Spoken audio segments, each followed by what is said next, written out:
morning, good afternoon, and good evening to all the listeners of the Good Anime Palette podcast. We are on episode 68 of our current rotation. So, sun shining, birds chirping. Don't actually really hear the birds chirping, but it's a good day. It's been a nice continuum of good weather in Hong Kong, which means we're hoping to bring good vibes to today's episode of the GAP. As usual, myself, Will, and Jason here bringing the vibes for episode 68. How's it vibing for you? Bro, we're going to chirp a lot this recording and this episode as well. So it's going to be interesting. So regardless if the birds chirp outside or not, we're going to chirp.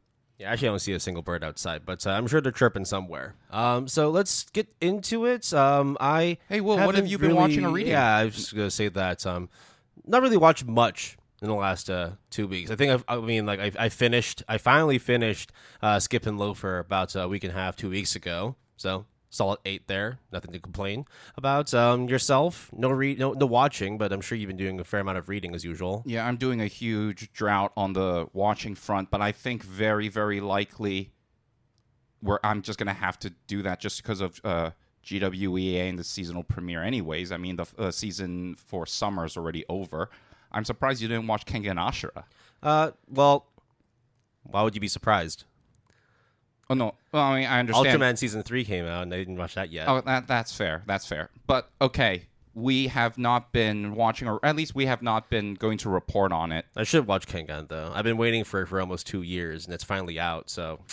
Well, it's here. I think the reason why I haven't got around to watching it is because I finished reading the manga. So it's like... There's even not as Omega? much. Yeah. Oh, okay, cool. No, Mega, but it's like they're not going to be adapting that anytime soon. I don't think, because if it took them this long to do Kengan Ashura, how long is it going to be before they actually finish it and then get around to adapting Kengan Omega? So I'm cool on it. I mean, I already know what's going to happen, but nonetheless, it'd be cool to see it like in action, just because the animation is fucking awesome, and I do want to see my favorite character just duking it out in the octagon, the ring, the Coliseum, whatever you want to call it. So eventually I'll get around to watching it, as I will get around to finishing the final season of Ultraman.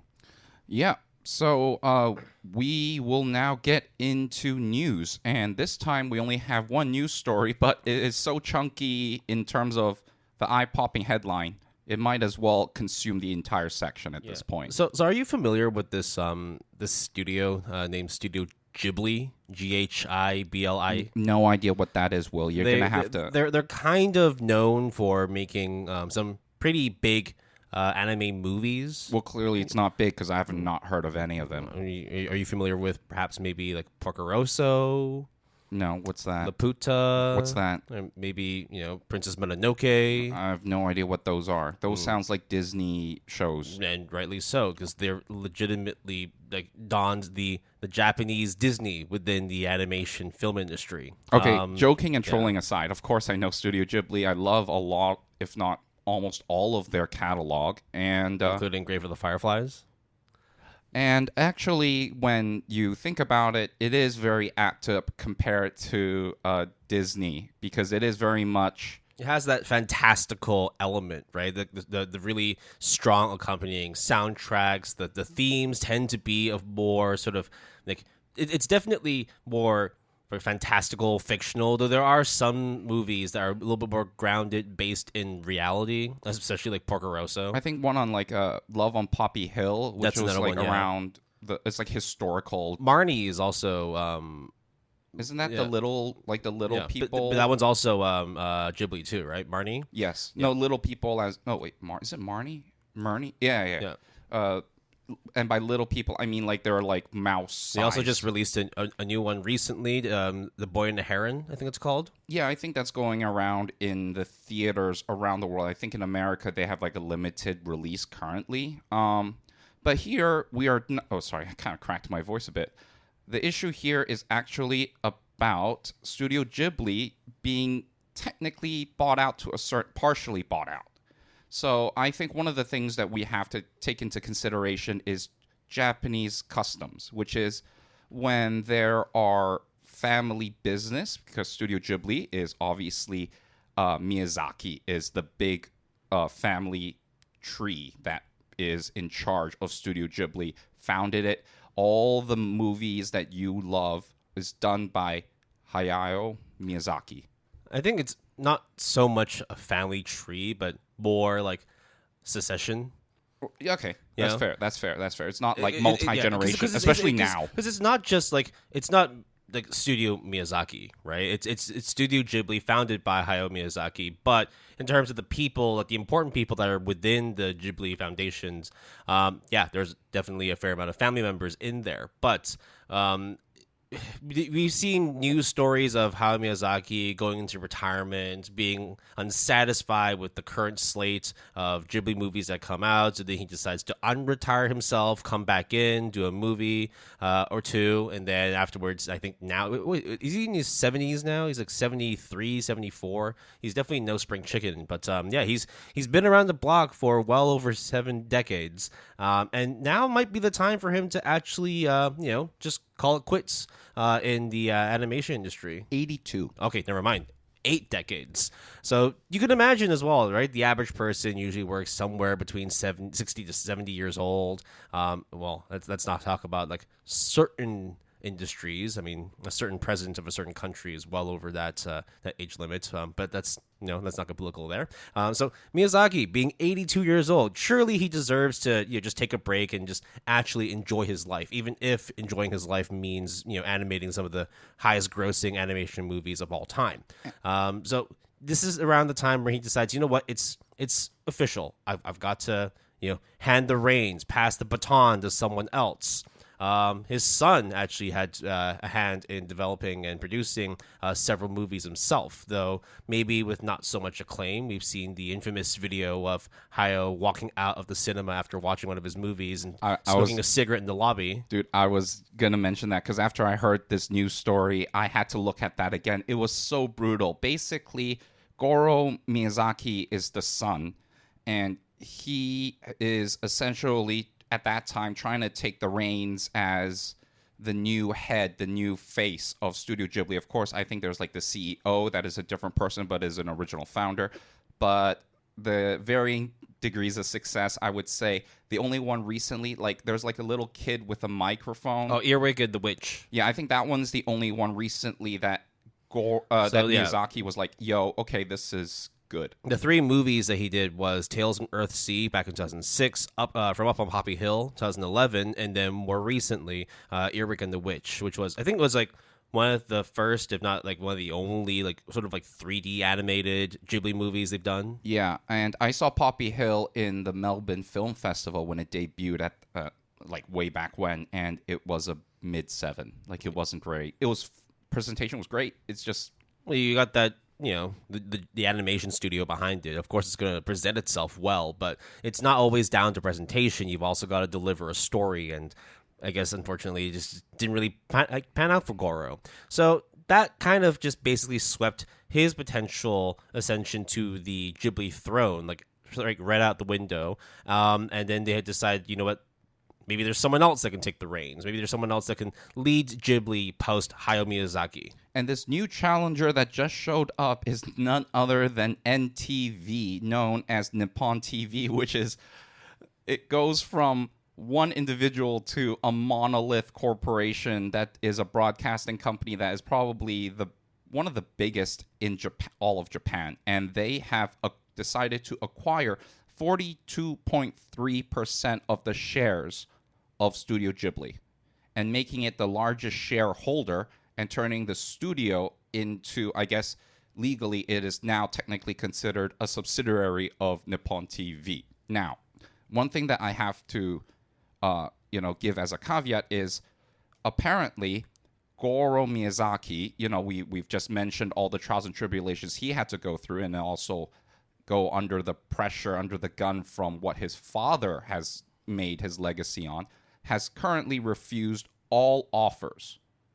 So technically he was offered to, succeed the company, and I think at some point he did until his father unretired himself. And now he's like, nah, fuck this. I don't want to do this anymore. And that just goes to show just how bad of pressure can lead up to, a famous guy. Well, it wasn't just down to him either. Even Hayao Miyazaki was opposed to having him as the head of Ghibli. And that's just, oh my God, that's just, I mean, on one hand, I get it. On the other hand, I also feel that that's kind of just savage. Well, it depends on which side you see it, right? On the ones that you look at it strictly from like a business sense, sure, it absolutely like is the right call, seeing that under the tutelage of Goro Miyazaki, the studio wasn't doing that well, albeit for a very short span of time. It wasn't like you can't use it as a case study and say that this is representative of how Goro run the studio. But sometimes you have to be a little bit brutal with how business decisions are made. On the other side, this might just be something to relieve the pressure from the family, right? In the end, like with Hayao Miyazaki making such a big like footprint within the animation, like the Japanese animation industry, who really is going to come up and be like the next Miyazaki? And it's like, surely that pressure on like your own son's shoulders, right? You might call it tough love, you might call it just giving him an out, but in the end, like you said, when you have the pressures of not just the people within the business, but people on the outside calling for your head when something doesn't go your way, you're always going to be compared as the son of Miyazaki. You're not gonna. This is like pretty much like the inverse of nepotism, in that you're always going to have your name tied to the family name, and that might not be something he wants to do, right? Yeah. Anime News Network. When I clicked on Goro Miyazaki, on the about has only one line about him, and it's called "Son of legendary anime director Hayao Miyazaki," which is just like, which is not that cool, honestly. Honestly, yeah. So my opinion is, I agree with Will, right? On one hand, it might be like rip the Band-Aid off and it hurts for the time being, or it stinks, but then it's done.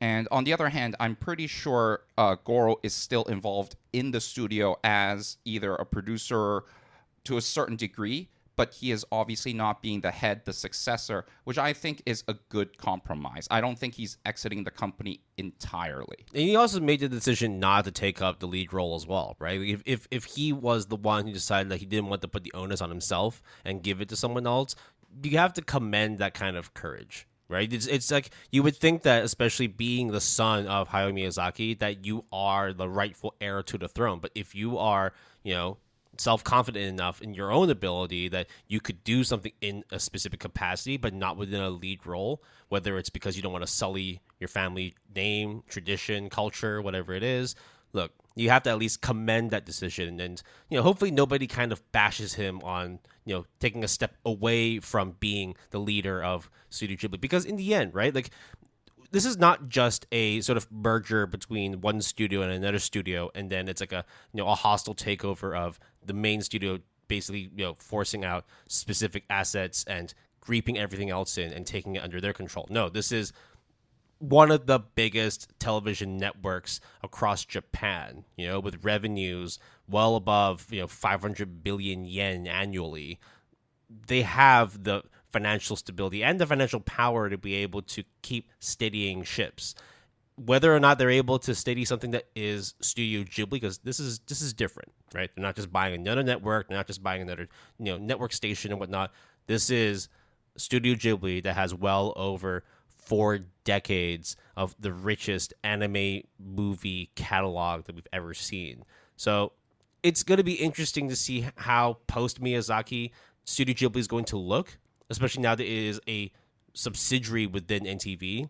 Whether they are going to be going through a cycle of different directors and producers to run the show run for anime movies, or if they're going to actually have a designated successor to Hayao Miyazaki, it's to be seen. That's why we have this takeover in the first place, where they decided that we actually don't have anybody within Studio Ghibli to be the de facto head of Studio Ghibli anymore.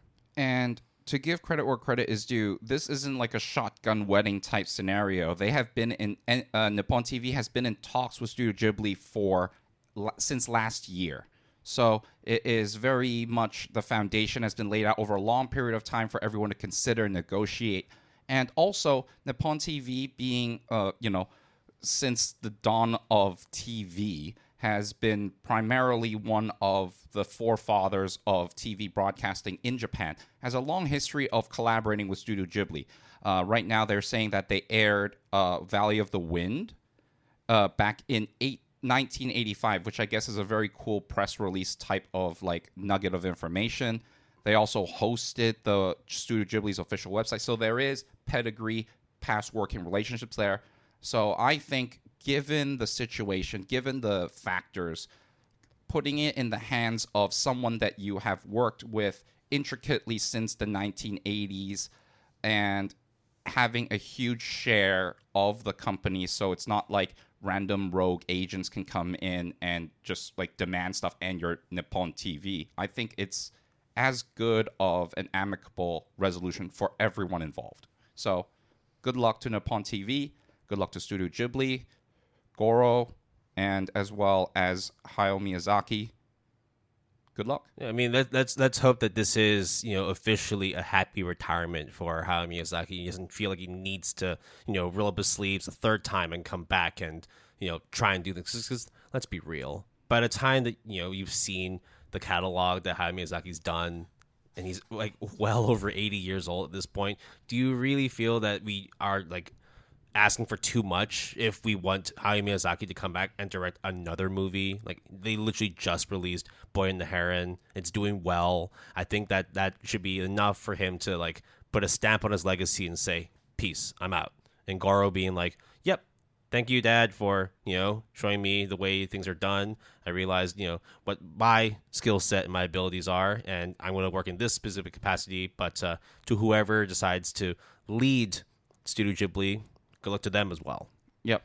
And I think, personally, Goro Miyazaki, being the younger person that he is compared to obviously his dad, seems to me more of just someone that is more capable on the behind-the-scenes front than the creative front. So, what do you think this acquisition will do, though, in terms of like Ghibli releases itself? Like, do you feel that because now they have, I mean, again, we don't know how much money Nippon TV is actually going to put into Ghibli to, run up production costs and whatnot. Again, this is not like a complete takeover. This is still more a majority acquisition. They basically bought out, 42% extra of shares. Yeah, 42.3. So that makes them the majority shareholder. Therefore, they have a bigger say, if not the final say, in terms of how the studio is going to run. Hence why they turned Ghibli from a standalone studio into a subsidiary of NTV. So this is my speculation. I think one of the things is you do not want to touch your golden goose. So you have the major shareholder privilege, but that doesn't mean that you're all of a sudden going to exercise your right as a major shareholder. Because at the end of the day, Studio Ghibli is still very well known. It's still, in essence, Studio Ghibli. So if by being the major shareholder, you're putting your faith and your trust as Studio Ghibli into someone that you kind of trust on a business level. Now, the thing that I have to consider, or I think a lot of people, when you dig deeper, you'll realize that a lot of the staff that you know and love from past films that you grew up with, that Studio Ghibli is known for, are all retiring. So, for example, Joe Hiyashi, is that right? I'll just, if you pronounce it wrong, it'll make it in the finale episode. I mean, it's always going to happen anyways. Yeah, you already had one from the last episode. I have at least one every episode, so here you go, guys. He is the music composer. He is probably very well known behind Miyazaki, and Miyazaki Senior, I guess. And bro, he is old too. He's going to retire. The CEO, I think, is Suzuki-san. Toshio Kazuki, who's co-founder, he himself is 75. Yeah, so I think part of it is also all of a sudden in one fell swoop, a huge amount of what they consider veterans are all going to exit the industry or retire.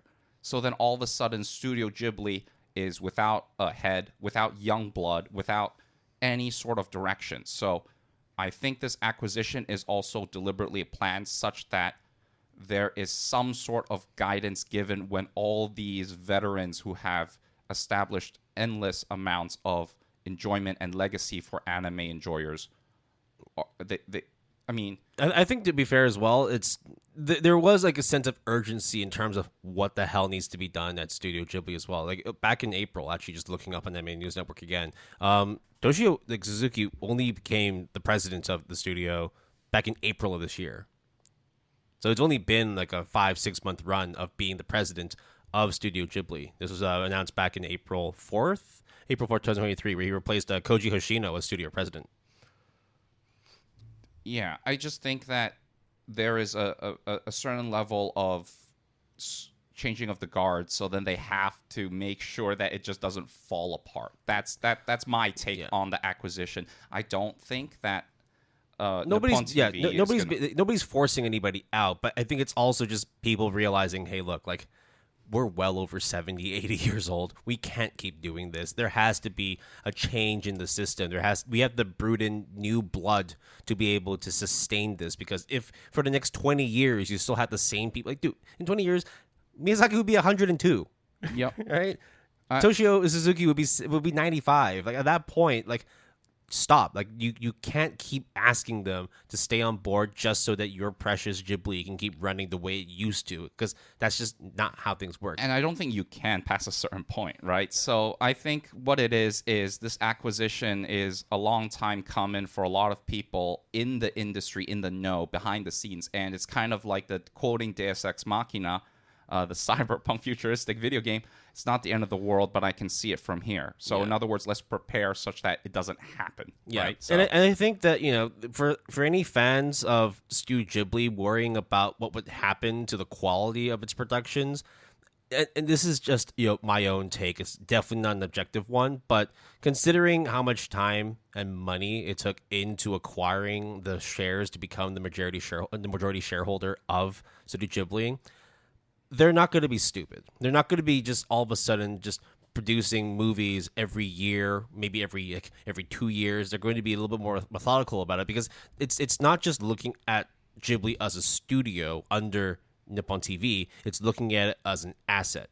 In order for you to maintain the valuation and the prestige that comes along with Studio Ghibli, the last thing you want to do is run it into the ground by forcing them into loads of productions and making it so that they're making money from the box office side, but you're devaluing your actual asset itself, which is the most important thing here. I think you hit the nail on the head, Will, when you said asset, and I kind of like jumped, but then you said an asset in terms of legacy, because of course there's the business side, but I think there is a huge amount of burden and responsibility that Japanese people tend to either encapsulate or mount onto themselves of trying to not disappoint the general public. And Studio Ghibli within the anime sphere is basically the granddaddy, the god, if you will, of anime and manga. So it's a massive thing to have in your catalog of your portfolio of acquisitions, right? Like, you don't want to pull on Elon Musk, basically. You don't want to take something that was operating fine, though it had some issues, and then all of a sudden just drive it into the ground because your ego took over. That's the last thing that NTV does. And I don't think they will, because I think they'll rein in their ego and be like, yes, we know we have one of the biggest, if not the biggest, animation film studio across the world. We're not going to be dumb and just force them to continuously produce product after product after product, because that's just not what it is. It's the mystique of waiting for a Ghibli movie. Like, people could wait 3, 4, maybe even 5 years for a movie to come out, and they'll still watch it, because, like, why would you want to just continuously go back to the studio and watch a Ghibli movie when you know it's like, oh, I don't need to watch this one. I guess I'll wait for the next one to come out.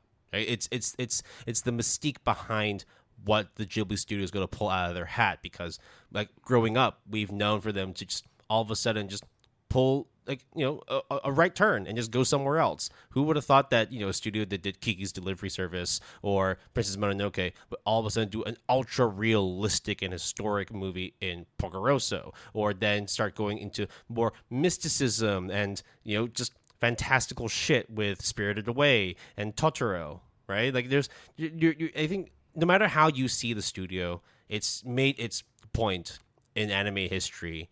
And for anybody that fears that this acquisition is going to wipe all that out, rest assured, I don't believe NTV is going to do anything drastic to sully the reputation of Ghibli. There's the Studio Ghibli theme park. There's merchandise. You bet your fucking ass that Nippon TV ain't going to do anything to really drastically rock the boat. And if that happened in this mystical, hypothetical situation, I don't think will, you bet your ass also that even though Hayao Miyazaki is not involved really with the studio anymore, if he decides to all of a sudden show up for a quote-unquote studio visit, that's like call everyone at the studio. He's on his way in a taxi. Everyone buckle the fuck up. The granddaddy is going to show up. We better be on our best behavior. Like, that's the type of level that I can guarantee is going to happen. So at the end of the day, I think it was the best resolution given all the circumstances. And it is major news, despite what a lot of people may not seem to believe on face value. So good luck. And let's see what they've got. You bet your ass they've also got stuff in the pipeline already. Yeah. So are you going to watch The Boy and the Heron? When it comes, yeah. I think it might have already shown in Hong Kong, and then now we have to wait. Yeah, I don't know. I'm not super bothered by Ghibli movies anymore, but I'm glad they're doing their thing. That is what I am, at the end of the day, happy about. Because they are just so good overall. All right. Well, let's hope that everything goes fine and dandy with NTV, Studio Ghibli, and the Miyazaki family, and anyone else connected to Studio Ghibli. All right. Now that our news story is out of the way, we will now go into our main discussion topic. This time around, we are going to talk about online manga platforms. So last episode, we talked about our Redux, where we highlighted an update as well on the anime streaming platform front. So, of course, I hinted it there by reading some manga, because we are now going to shift gears into kind of the other side of the equation, manga online platforms. So, I think manga online platforms overall is going to be a big deal now that, if you think about it, it's kind of still new to the group, new kid on the block as compared to anime streaming. Well, when we first started the GAP, there was only really one online manga platform, and we're not talking about places where you can buy manga either. We're talking about actual services and apps that you can use to read your manga, and at that time it was Jump Plus, Manga Plus. That was basically the main thing back in 2020, and since then there have been a lot more services that have shown up. And not only that, but it's kind of known that the print industry, especially for manga, has been dying out. And so now, instead of seeing like how many physical copies of manga have been sold per month or per year, it's now just copies in circulation, which means including print that has been sold, print that has been distributed, or copies that have been read online, whether it is through a designated platform or a subsidiary platform, so on and so forth. I think one of the things to note is that within the span of GAP, basically in the last 2-3 years, can you believe it? We're on the air for almost 3 years now. Yeah. It's kind of crazy. We have seen the birth and inception of online manga series that have now basically been one of the biggest IPs of the upcoming fall season, which is kind of airing right now. Basically, Spy X Family, you got Kaiju number 8 in April of next year. And then all of a sudden, all these different sources, now people are clamoring for that, all birthed online, which was a very ballsy move for Japanese industries, because generally they're more sluggish in adopting new behaviors. They still hold on as much as they can to physical media. Yeah, but times change. I mean, we also saw it's not just studios that do. It's not just creators that basically do manga online and keep it online. It's also stuff that has been on print, but then seeing the trajectory of online platforms, then decide, you know what, let's move this onto the online platform. Case in point, Chainsaw Man, right? Yep. After its initial run on WSJ, Weekly Shonen Jump, it then moved its second part 2, whatever it's called, Chainsaw Man 2, which is called Chainsaw Man 2, is now on Jump Plus, Manga Plus. Right. So we are going to delve deep into some of these platforms and give you kind of a rough breakdown as well as our takes on them. What I am going to do first is kind of give everyone a brief disclaimer, primer, whatever you want to call it, definition of the manga publishers that we are kind of talking about first. So then everyone has kind of a broad understanding before we actually go into the manga platforms. So the first thing that I also want to talk about is, just in case, even though it might be common knowledge for a lot of you listeners, Japan has essentially the big 3 manga publishers. I'd argue big 4. You throw Kanagawa in there too. Okay, so it would be Sueisha, Shogakukan, and Kodansha and Kadokawa. Kadokawa. Oh, But right. it's also like Shogakukan also has like part ownership of like Soisha and Kodansha and all that. It's weird, but let's just say that they all operate in this context as separate entities. Right, I didn't add Kodansha, but that's actually a very good shout because I actually mentioned it very much in later on. Yeah. So essentially, these are the 4 manga publishers that are like the big monoliths that govern Japanese manga. Then you get the English publishers, which is also all of them are either affiliated or acquired by these 4 publishers. For example, K Manga. It's called K, I think, but then I think they quickly realized that that word is like really hard to figure out what it means. So K Manga is owned by, no shit, Kodansha. Viz Media is co-owned by Sueisha and Shogakukan. So Viz Media, obviously very well known in the English manga space. They're essentially the Shonen Jump people. If you just want like a really short one-line summary, Jump Plus, Manga Plus is very much so Sueisha, because that is their jam. Yeah. Since it's not Viz Media, because Viz Media is Shogakukan affiliate as well.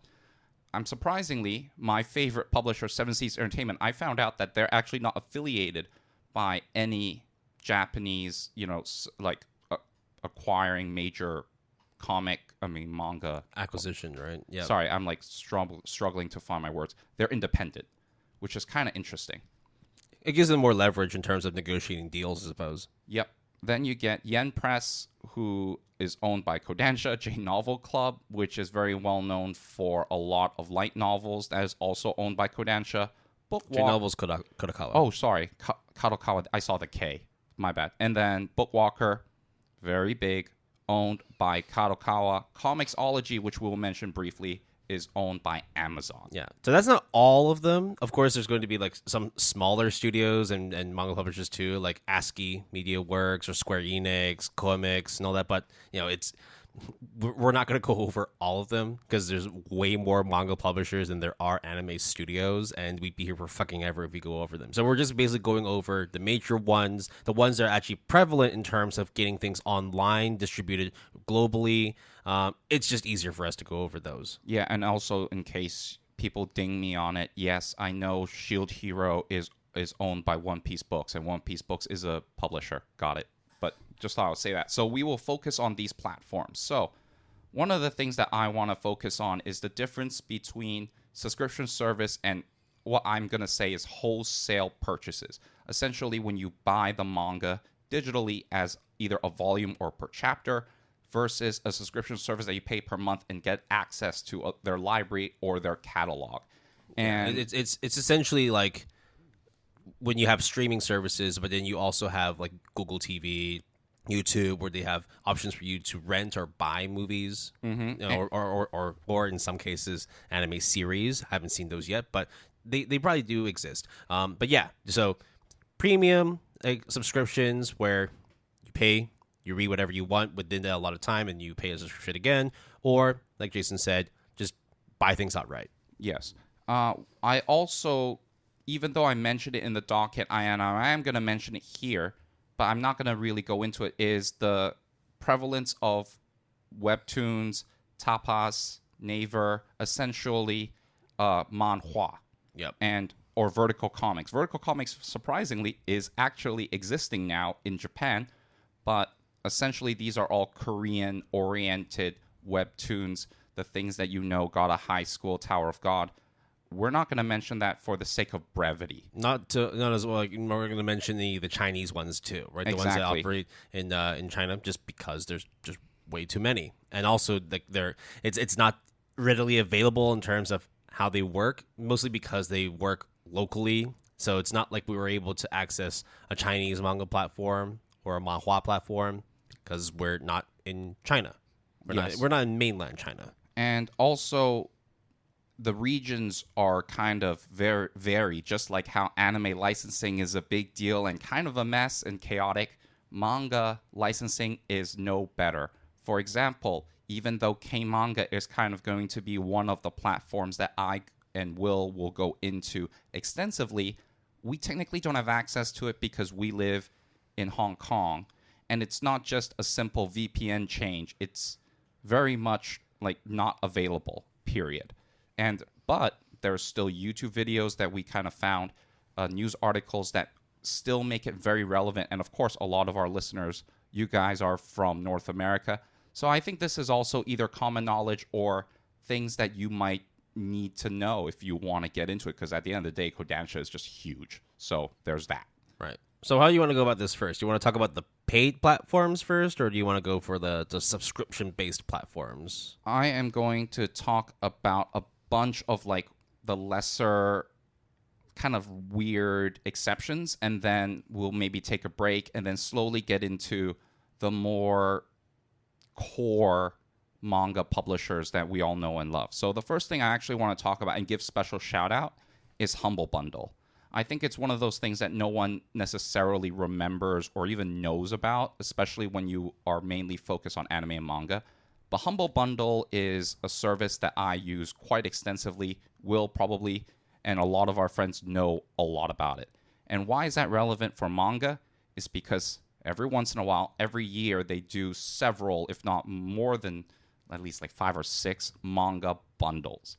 And the way that it works, in case you have never heard of it, you can Google Humble Bundle. It's essentially they give you Literally a bundle. Yes. Yeah. And you can pay certain tiers. And if you pay a certain tier, you get all or some of that bundle, as well as, because it's for donation purposes. You basically, it's I don't know if it's a nonprofit. I guess it is. Let's give it as an example, right? So let's say that the Humble Bundle has access and is like freely like giving out on a donation basis the top 50 WSJ like series of all time, right? Let's just say that they're giving out like 50 volumes of the best-selling manga series of all time. If you pay $15 donations, you get access to, and you can acquire 10 of them. $18, you get 8 of them, and so on and so forth. Yes. You could also donate way more than you need to, right? You might end up donating $1,000, $2,000, however much you want, and get everything, and also pay an extra donation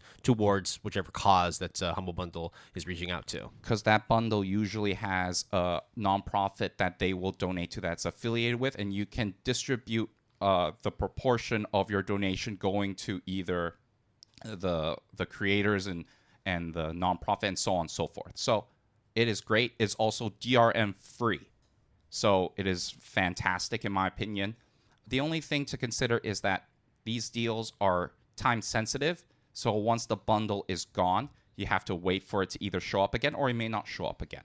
And the other thing is you won't know when it will drop or what will drop until it actually shows up. So, but besides those, I think it's a 9 out of 10, 10 out of 10 service. For example, I have all 36 volumes of Space Brothers, and I paid $18 for it. It's kind of crazy. All volumes that are out currently, right? Because I think Space Brothers is still ongoing. Yeah, I think there I have like 60 volumes or something like that. I mean, I've even done. You might think, okay, so it's like the main kind of hype shows, and there are those too. My Hero Academia was on there before. AOT had a bundle where it's just literally everything. It was fantastic. Police in the Pod, Shikimori, Hinamatsuri. I bought the whole thing. It was great. Blue Lock, so I think these are the services that you should gun for. Yeah. So for sure, you can definitely get like a lot of good manga, but as a con, you don't get everything. And it makes sense, right? It's already like supposed to be a donation-based service. They're not going to be circulating every single popular, unpopular, well-known, lesser-known series that you can get your hands on. That's not what Humble Bundle is. Yeah, but as an aside, they also do books, video games being their main kind of bread and butter. So if manga doesn't float your boat, there are plenty of other things to strive for. They also do like courses in terms of whether you're looking to learn to do programming, which actually Jason very humbly bundled for me for one of my birthdays. I see what you did there. Okay, yeah. So I actually have very positive things to say about Humble Bundle, but you really have no control over. It's not the most dependent in terms of manga sources, but if you do get it and you find that they actually have what you want, it's no brainer. I think the main thing is rather than it being a little less than MSRP, actually a lot less than MSRP, way less. Yeah, it's the DRM free aspect of it, in which you own it. You don't have it tied to a platform in which if that service ever shuts down, your shit's gone. Or if you stop paying the subscription, you no longer have access to it. This one is you pay for it, you own it. The only way you can get rid of it is if you delete it or lose it yourself. Oh no, actually it doesn't, because it's on their cloud services tied to your account. You could get it back then. Yeah, and you can even choose different resolutions, different formats, and it's all fully legal, DRM free, everything. So it is honestly fantastic. I think if just look out for it every like couple of weeks and see what you get, and if you see one, my recommendation is to just buy as much as you want and you can. So yeah, what else do you want to talk about after Humble Bundle? I would say the next big boy is unfortunately going to be one of the biggest platforms in the manga sphere, and the only way I said unfortunately is because there's not really much to say about it besides it is Bookwalker, owned by Kadokawa. I think Bookwalker recently, and by recently I think the last like year, has been getting a lot of attention, mainly due to Trash Taste Podcast, because they have been employed by Kadokawa and been doing a lot of deals. Yeah, they were employed by Kadokawa specifically for that, right? It's not just so they can run the podcast, but also advertise the services that they were employed for. Yep, and I think some of their, like whether it is mainly Gigak, I think, has done a lot of videos where they advertise certain properties, and I think he does a good job of balancing personal interests in the medium versus his employer's interests, right? Right, because in the end, it's like, yeah, it's you have your own opinions, but you also don't want to bite the hand that feeds you. Absolutely. You still got to do your job. I was going to use that Nine Inch Nails song too. So I think of all of the platforms that we talk about, if you talk about just purely wholesale platforms, Bookwalker is the only one that you should consider. It's been the biggest in terms of influence and like share of the market. They do simulpub. You can buy individual chapters. You can buy individual volumes. It got to the point where when I need to know what's coming out, I just go to the release schedule of Bookwalker, and I can just see the extensive amount of light novels, web novels, and they even do audiobooks, which a lot of these platforms are now slowly adopting. You can't go wrong. They also have a buyback system where they have like a coin system that I think is... it's very bare bones, but hey, it's better than nothing. They're very reliable, and you really can't go wrong on that front. So, other than the fact that you have to spend a fair amount of money if you want to read everything you want, but that comes with like it being the biggest online manga marketplace. Right? I think one of the gripes that I've had doing research and investigating on the subject is it is such an expensive endeavor, especially if you're very into reading manga, compared to, let's say, you're very into watching anime. Because at the end of the day, when you watch anime, you either rent it or more often than not, you subscribe. But with buying wholesale digitally on Bookwalker or any of these platforms, you pay for each individual volume, which is almost like a subscription service in of itself. Look, I think in the end, right, if you are like an average, and I mean by average, like the most average manga reader, you're probably reading maybe 3-4 series concurrently, and it might not be the most expensive thing, but still, it's still like a fair amount of money. It may equate to actually paying for a subscription, but again, this is like the average, which represents, a fair amount of people, right? But there are, of course, going to be people that are reading 15 to 20, maybe even 25 series. And remember, we're saying series. That doesn't mean you're just reading one volume, right? If let's say, for example, you're reading Demon Slayer. There's like 27 volumes plus. So like, imagine each one, you're paying like $7 to $10 for each one. That's over $250. Yep. And you can get special deals when they are available. But yeah, it is way more costly compared to, let's say, if you have a Crunchyroll, High Dive, I don't know, Hulu Plus, all of these. But it's also like there's a balance to it too, which if you buy it, you own it, you can read it whenever you want, as opposed to when you cut your subscription, you no longer have access to it. There's that aspect, but at the same time, it's also like how often you're gonna buy a whole series, read it all, and then decide to read it all over again. There's not as much like rewatch or like reread ability in there. So I argue that on one side it is expensive, but on the other side it's also just having that collection, right? It's not just coming down to the ability to read it. It's also knowing that you have this catalog and that you might be proud of it. I would say that if you're going to be buying manga, it's probably better to just buy physical manga, because at least then it looks pretty in your bookshelf. That being said, it might be hard for you, whether it is due to physical space or just being able to actually find it. Yeah, I remember you did this real dickhead move when you were talking to a bunch of manga readers, and they showed off. They showed off their manga collections, and some of them were like, if you're familiar with IKEA, like a calyx, where it's like a square, like 2x4, and some of them have them like fully filled. Some of them have a 4x4, 5x5, and then Jason just pulls out his phone. He's like, "Yeah, that's my catalog right there." Oh no, I took yeah, and I was just like, yeah, it was really dickish, but it really does illustrate the point, and it's convenience as well, right? Mm-hmm. Like it's rather than buying wholesale like actual physical media. It's still though, like having like a full like I've said this story many times. Seeing my cousin's full Slam Dunk collection from when he bought them like 25 years ago, it looks sick as fuck. I also have no idea how much he spent on them. It probably wasn't that expensive, because when it was released in Chinese, so it was cheaper than buying the English, and also it came out like 25 years ago, so they were probably like $20 to $30 a copy. That's how much manga cost back then. Yeah, I even told you Hong Kong dollars. I was like, I need to see it, not because I didn't believe Will, but because it just like warms my heart for like just to see physical media. And I know Hong Kong or in Asia, it is very different than in the US or in other Western countries where, like, cord cutting for, TV cable and, digital versus physical is very much a big deal. For example, in video games, Steam is so prevalent nowadays that no one wants physical game releases unless if it's console. Yeah. And even then, people buy digitally anyways. Yeah. So, and I think, and this is not to say that manga is special in any way, but I feel that, especially when I know a lot of manga fans like do this, there's an extra level of sentiment of actually like owning it. It's not just the idea of being able to read it. It's also the fact that it's your appreciation for the series, for the creator, for the medium, right? It's in my opinion, it's a little bit more impressive seeing a full bookshelf of manga compared to seeing a full closet of video games. That's just my opinion. There's going to be people who disagree, but like imagine like back then when you had to install like Medal of Honor or World of Warcraft, and it took like 4 discs to like.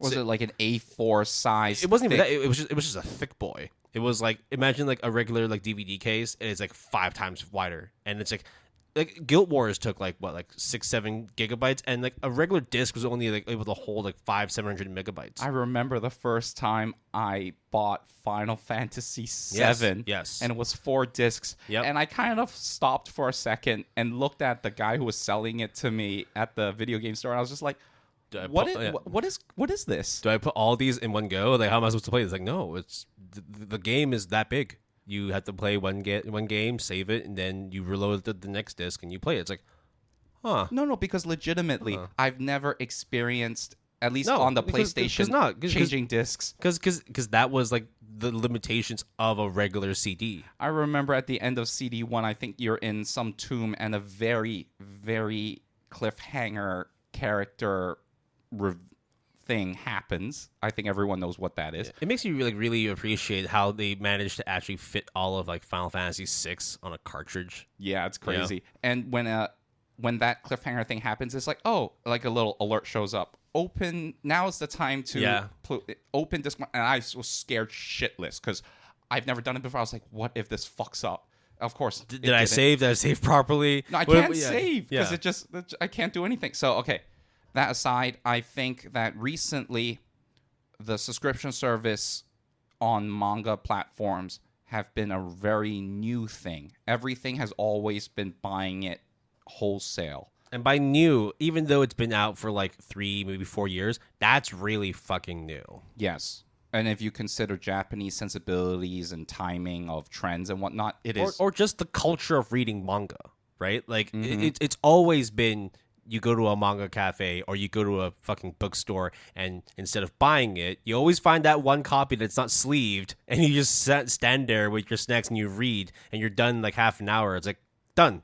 I saved myself. Manga cafes is a huge thing in Hong Kong and in Asia until it wasn't. And out of nowhere, overnight, all of them shut down. So I miss them because you had unlimited food and drinks. It was crazy. We just hang out there after school because of air conditioning.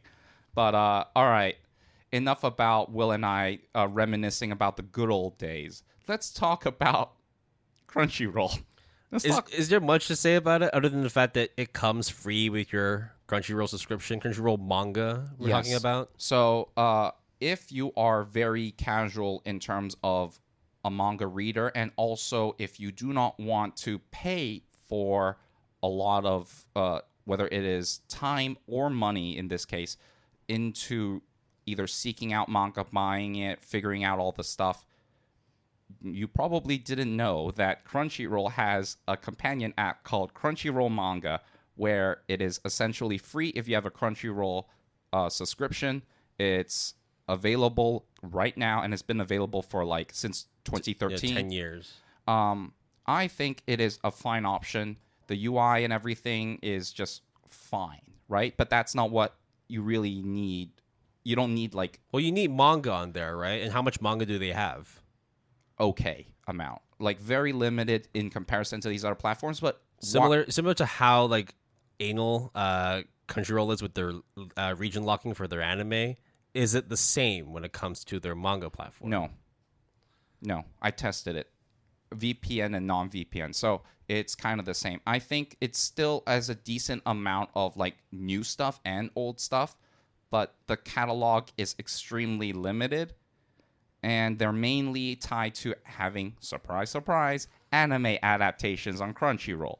So it is fine for what it is. Honestly, I think it is very good for what it is. It sounds like I'm dissing it, but I'm not. It's just, it's not if you... The fact you don't have to pay for it if you already have a Crunchyroll subscription. Yes. Or if you have, like, think Crunchyroll All Access, which is, like, with drama and stuff, like, I think it's $11.99. Yeah. However... I do want to talk about 3 series that is on there now that you should read if you get Crunchyroll Manga, because all of you probably have Crunchyroll subscriptions. Restaurant to Another World is... Good. They have the manga for it. The Kawaii Complex Guide to Manners and Hostile Behavior is an old show that I watched for Anime Closet Cleanup way back when. Manga fully available, translated, everything on there. And the last one is Yamada and the Seven Witches, which I also... hugely adore, and read it actually on Crunchyroll Manga in its entirety, so it's good. So it works, basically, right? It just works. Yeah. If you have a subscription to Crunchyroll, you might as well use it. Even if you're not interested in manga, at least you know that it comes with your subscription. If you don't have Crunchyroll, 1, if you're a weeb, then what the fuck are you doing? But 2, it's not something that you would go to as a first option to read your manga, right?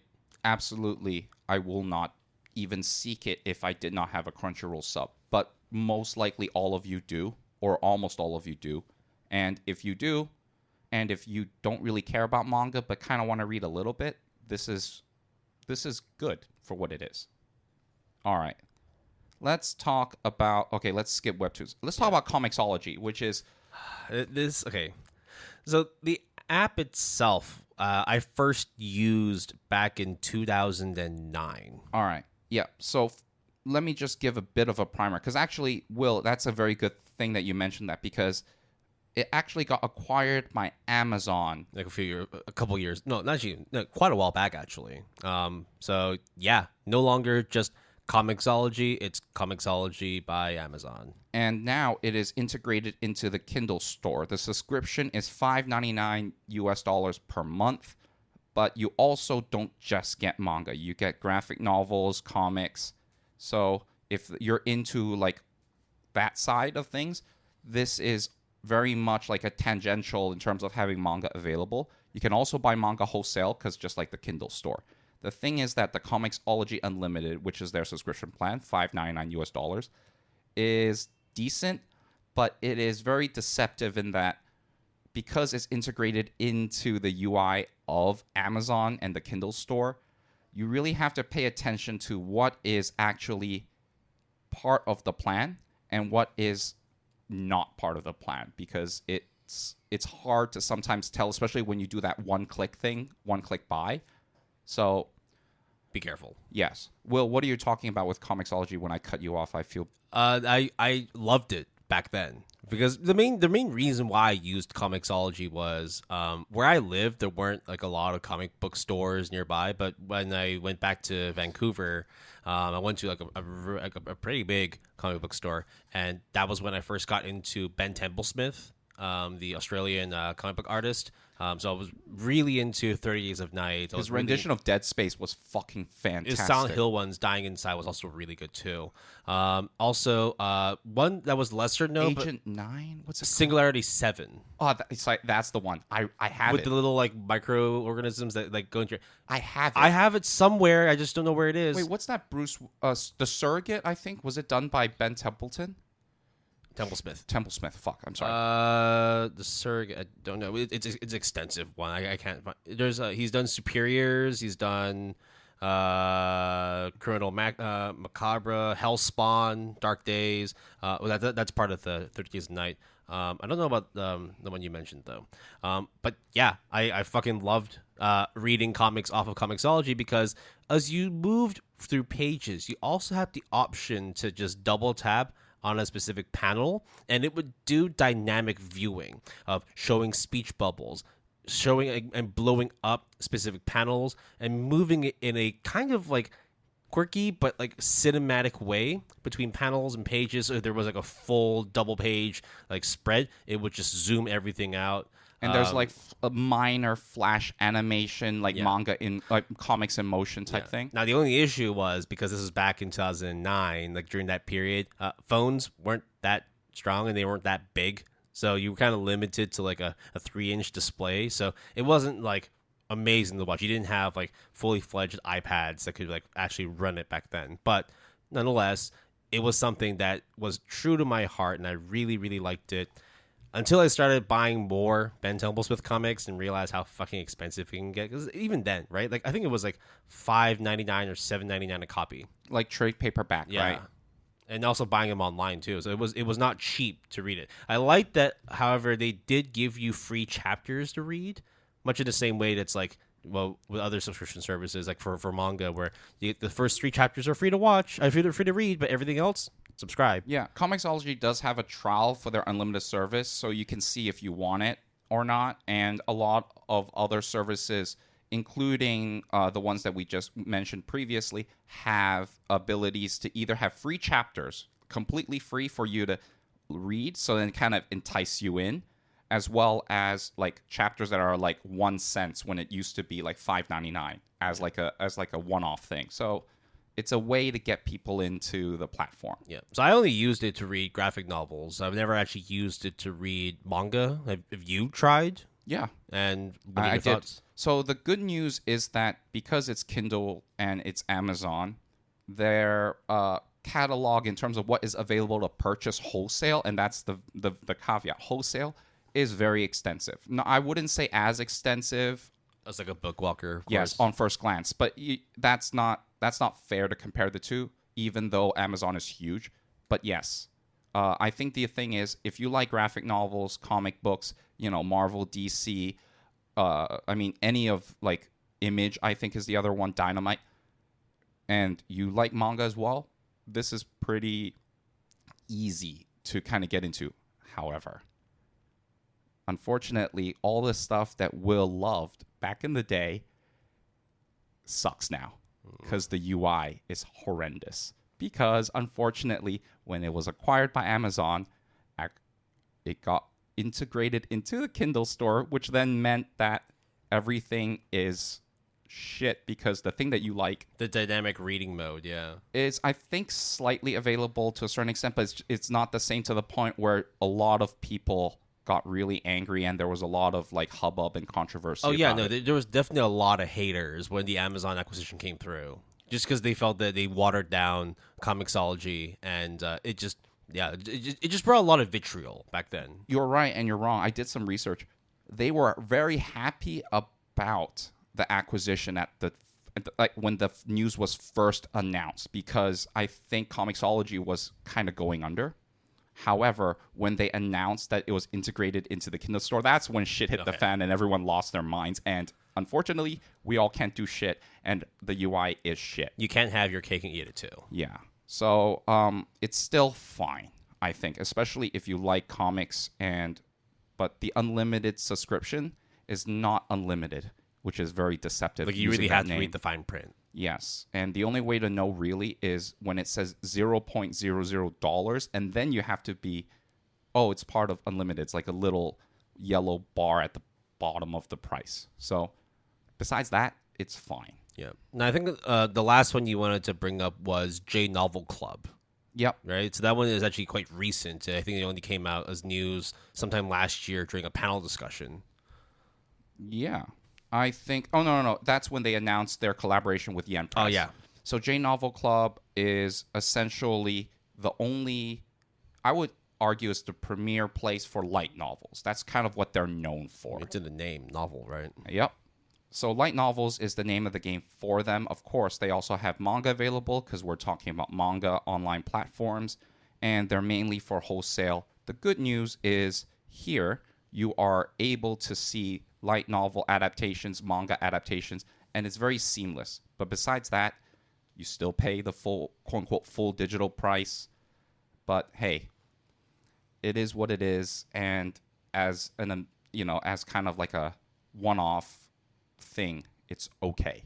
It's all right. J Novel Club. So, before we get into the break, I'm just going to break down, in summary, all of the services that we mentioned so far, because we did go into it quite a bit.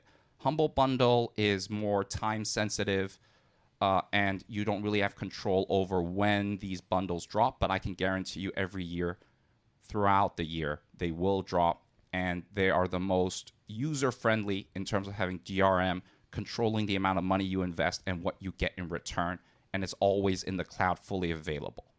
The other thing is with Bookwalker, it's kind of like the Amazon, even though Amazon is ComiXology now. It is the biggest and by far the best and ideal in terms of having everything available of all genres, being up to date, simulpub, everything. So that's good. They also have, I forgot to mention, a subscription plan, but it's kind of iffy as to what is available because they don't want to lose out on newly released titles. I think that is the other thing too. Yeah. Crunchyroll just comes out free with your Crunchyroll subscription. Don't get it if you do not have a Crunchyroll sub. Let me just put it that way. But if you have it, there's no reason not to at least see what's available on there. ComiXology, unfortunately, I think it's fine, but it is a far cry from what it is, especially when you only consider it from the manga front. But if you don't and you're into comics, you probably are going to buy some mangas here and there anyways.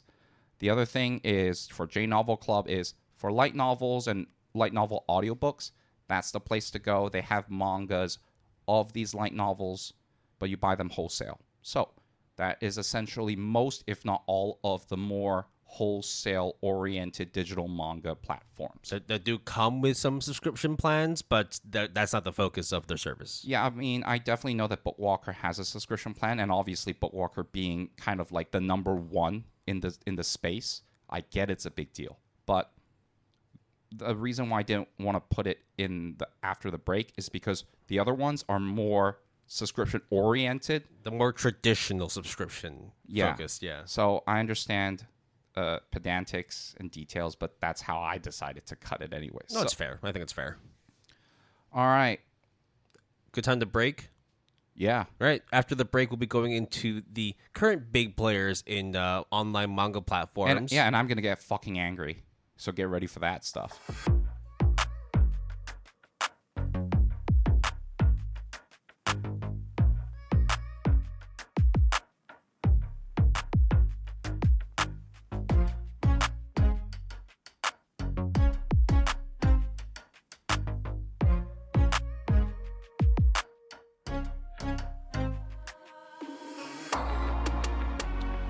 you're listening to the silky, sultry voice that is me, Jason, the co-host of the Good Anime Palette podcast, you would know this is the break after episode. Fuck, I stumbled. Hey, Yeah, it's fine. Look, this is Will. This is GAP episode number 68. look, I know we're throwing off the vibes by not talking about anime now and talking about manga. So, look, it's all excused. I'll be honest, like, when we started recording, normally I would be up for several hours just because I wake up more earlier in the morning. But I woke up literally 45 minutes before I was supposed to meet with you for our usual recording time. I'm frazzled still. So, but don't worry, because I'm about to get into the shit that is some of these platforms. Because I will just say, right now we're focusing on the more subscription-based models for manga streaming platforms. And all in all, if I can just kind of give you a rough idea of my opinion going into it, they are either A's or D's. And Will made a very funny comment, which was, oh, it's D, so it's like barely passable. And I'm like, yeah, because it's technically available, although I would argue some are not really available. And obviously it's a different ballgame compared to the wholesales that we focused on before the break, because you buy it and then you kind of own it, at least on that platform, and it's not subscription oriented. And even though they do have sub plans, it's kind of not their main bread and butter. So let's go into the subscription-based platforms for online manga, starting off with Azuki. yeah, I mean, this is your wheelhouse anyway, because I don't really read a whole lot of manga outside of just seeing what's on one of the manga platforms we'll be mentioning later. So let's go over to some of the stuff that I don't really know much about. Azuki. so I think Azuki is one of the platforms that came out of nowhere to a certain extent and then got a huge downgrade by many when Kodansha decided to pull a lot of the titles that was on there. Because I think if you go way back into the archives of GAP, it was very much kind of like the Kodansha app. Now, obviously, Kodansha has K-manga, but Azuki, for many, was the Kodansha app at the time. They have a subscription service of, I think, $4.99. I don't remember because I paid for it already. I subscribed every month, and it's great. They have, I would say, surprisingly, I guess it is a very small company. They have a web app. They have a desktop app. They have a phone app. Very seamless, and it is very friendly in terms of usability. Their catalog obviously has diminished since Kodansha pulled a lot of the stuff, but surprisingly, some of the Kodansha stuff came back, just not either the most up-to-date. What was it, like 47 titles they pulled a while back? A shit ton. I think A Sign of Affection was one of the ones that really hurt, but then it came back, but then it's kind of like not fully like up-to-date, which I guess is their concession. So then if you want Simulpub or the latest one, Chapter, it's not available on Azuki because I guess K-Manga wants it to be on their platform, which makes sense from a business perspective. My personal take is, of all of the Azuki platforms of all of the streaming platforms, Azuki is probably the most consumer friendly. And especially when you consider the size of Azuki. I think the 4 mangas or 3 manga series that I would ask you to check out, A Silent Voice, very easy to recommend that, the manga version, and Blame, which is another sci-fi manga that is completed. Also, A Silent Voice is completed, that I absolutely adore. So let's give it like a score breakdown, right? So in terms of the UI, now you can sort of aggregate it across the web app, desktop app, and the mobile / like tablet apps. How was your experience using the applications for reading manga on Azuki? 8.5 to 9. Okay. I think it's very clean. They offer, it's not like very intricately laced with features and stuff, but it's to the point where there's nothing to complain about. It's very minimalistic. When you start a chapter, they tell you how much percent if you want to start it or read from the start. It is laid out extremely well. The only question that I would kind of pose from either a programming front or just a UI front is sometimes it lags a bit. And it's nothing to do with the internet connection. It's like to load. Do you notice that across all the applications? I think their web client is the least least consistent. Laggy? Yeah.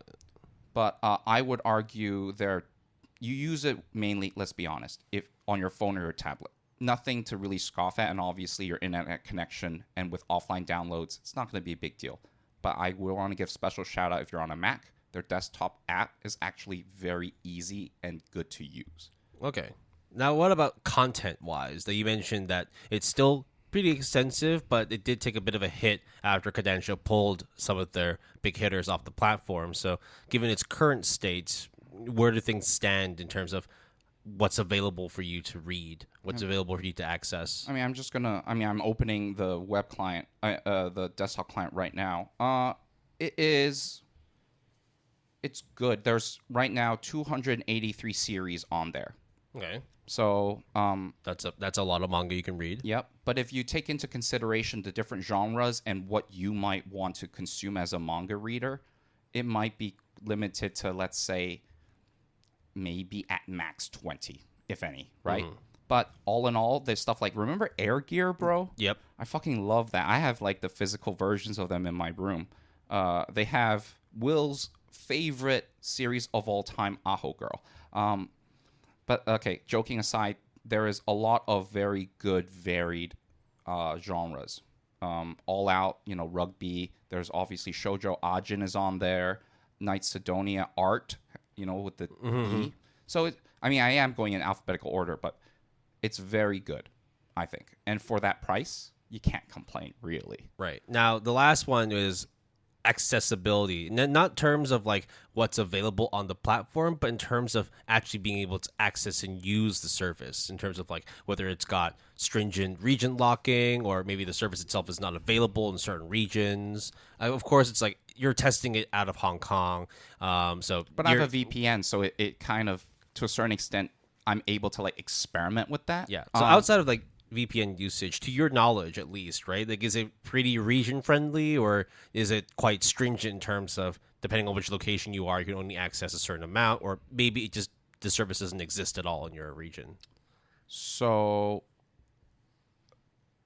I was concerned about that for sure. I think for us in Hong Kong, it's outside of the North American region. So I'm very happy to say that it is available worldwide. That's a 10 out of 10 then. Yes. Yeah. I mean, of course, there's going to be some places that it might not have access to, but generally, if more than half the world can access it and it's not just predominantly North America, that's a win. Yeah, and to be fair, I didn't experiment with all regions, and I didn't go extensively to like their asterisk, it's technically not available in these regions, but to my knowledge, it's available worldwide, VPN or not. I see very little difference. And furthermore, the only thing I can say is their fee is in US dollars and it's universal. That's the last thing I actually wanted to get to, which is pricing. Now, you mentioned it's $4.99 or something like that, right? Maybe you want to double check on that. But given what you've mentioned in terms of it being like maybe $5 or $6 a month, not that much cheaper than, say, like a Netflix or Disney Plus subscription for anime. Again, these are two different mediums, but I'm just going by what subscription prices cost nowadays. So I would say that's a kind of like a cheaper to mid-range, but it's still $6 a month, right? $5-6 a month. So $4.99. $4.99. So with a 14-day free trial. Okay, so you get 2 weeks trial. You can also pay $5 a month or something like that, and it's $5 across anywhere. Doesn't matter if you're in Hong Kong, you're in the U.S., or wherever else in the world. You have access to it. $4.99 flat, full access to all their catalog. Do you think that $4.99 is a fair price to pay for that kind of catalog? Considering that you did mention that whilst there is 200 plus manga series that it's available to read, there's only maybe like a handful, like 10 or 20 per genre, some maybe more, some maybe less. Fair price, $5 a month? Okay, first of all, it is confirmed no region restrictions except for Japan, which, to be fair, is... It makes sense. It might as well be no region restrictions, because Japan inside domestically is a different ball game. I think the only consideration is currencies or the value of what you earn is varied, right? To your YMMV. Yeah. So, for example, someone in a certain country, $1 is harder to obtain than, let's say, someone in North America or in Asia or vice versa. So I would argue that the flat rate across all regions is both a blessing and a curse. The only thing I would say is it is not friendly to certain regions just because it is fixed. But beyond that, I think the region restrictions, not having basically any restrictions, is as good as it can get in the world where a lot of people would have to seek out a VPN as an added thing that they have to add on top of other subscriptions. And listen, subscription service wise, this is pretty good. So from the sounds of it, in terms of usability, from like the AI, the UI perspective, let's say 9 out of 10. Okay. In terms of the content, 8 out of 10, because it's big, but it's not huge. And certainly, like, if Kodansha didn't pull their stuff, it might be an 8.5, maybe even a 9, right? I would even go lower. I would say it's a 7. 7, okay. Because especially if you are into the latest and greatest, simulpub, simulcast, the fact that if I were to tell you, Will, oh, there's this awesome streaming platform, everything is great, but it is not simulcast. If you are a very dedicated anime watcher, that is a big deal. So not having simulpub, unfortunately, is a deal breaker for a lot of people, irregardless. Right. But if you just wanted to read manga, whether or not it is current or not, it's there. Yes. So I think 7 out of 10 is a fair score. I think now, so. I think accessibility in terms of not having region locking, that's by default 10 out of 10. Yeah, I even there may not, a lot of their UI may not be streamlined right away because it might lag a bit. Come on. No region locking is such a big deal to me. Yeah, so basically, like, without using a VPN, it's fine for you to use. Yes, they have even made a public statement about it. I just checked on Twitter or X, whatever. And pricing-wise, $4.99, yeah, some people will lose out. Some people will just be like, this is just $5 to me. Plus, you can cancel any time. So 8 out of 10? I would say solid. Very solid 8 out of 10. So overall, in terms of, like, rating, 8.5, 9 out of 10? 8.5? I would still say 8. 8 overall. But it's kind of like the most solid. It's like 8 point. It's dependable. It's not going to be groundbreaking. It doesn't have the latest and greatest, but what it does have is a very clean a UI, the fact that there's no region locking, a decent price depending on where you are. Your mileage may vary, and overall a good catalog that will be able to sustain you for a while. I mean, even with the subscription plans that we're talking about in this episode alone, this is a very fair price. And I've been a faithful devotee of Azuki even when they first announced it. I think I even talked about the news story on this podcast. So I am very much like a supporter of Azuki, so I know I'm biased. But at the same time, I would just like to shout out 2 manga series that I don't think is available pretty much anywhere else because I think is an Azuki exclusive. Either that or that's where you'll find it. House of the Sun, which is like an 8 high 8s on the manga mal score, as well as another one which they advertise a lot is Natsume and Natsume, which is a shoujo manga. I think is really good too. I think if you like things like Azuki, the Yakuza Babysitter, the one that the anime was, yeah. That's the type of vibe I get from Azuki's catalog in general. Of course, they get like their nitty gritty edgy stuff, but that's just kind of like their branding image or whatnot. All right. Moving on to the next one then, Jump Plus Manga Plus, which is run by Shueisha, the digital platform, technically of Shonen Jump, but doesn't mean that if it's on Shonen Jump, it's going to be on Jump Plus Manga Plus. It's an entirely different thing. So this one was actually something that we had talked about 3 years ago, and rightly so. It was legitimately the only platform that we had access to in some limited ability. It's grown since then.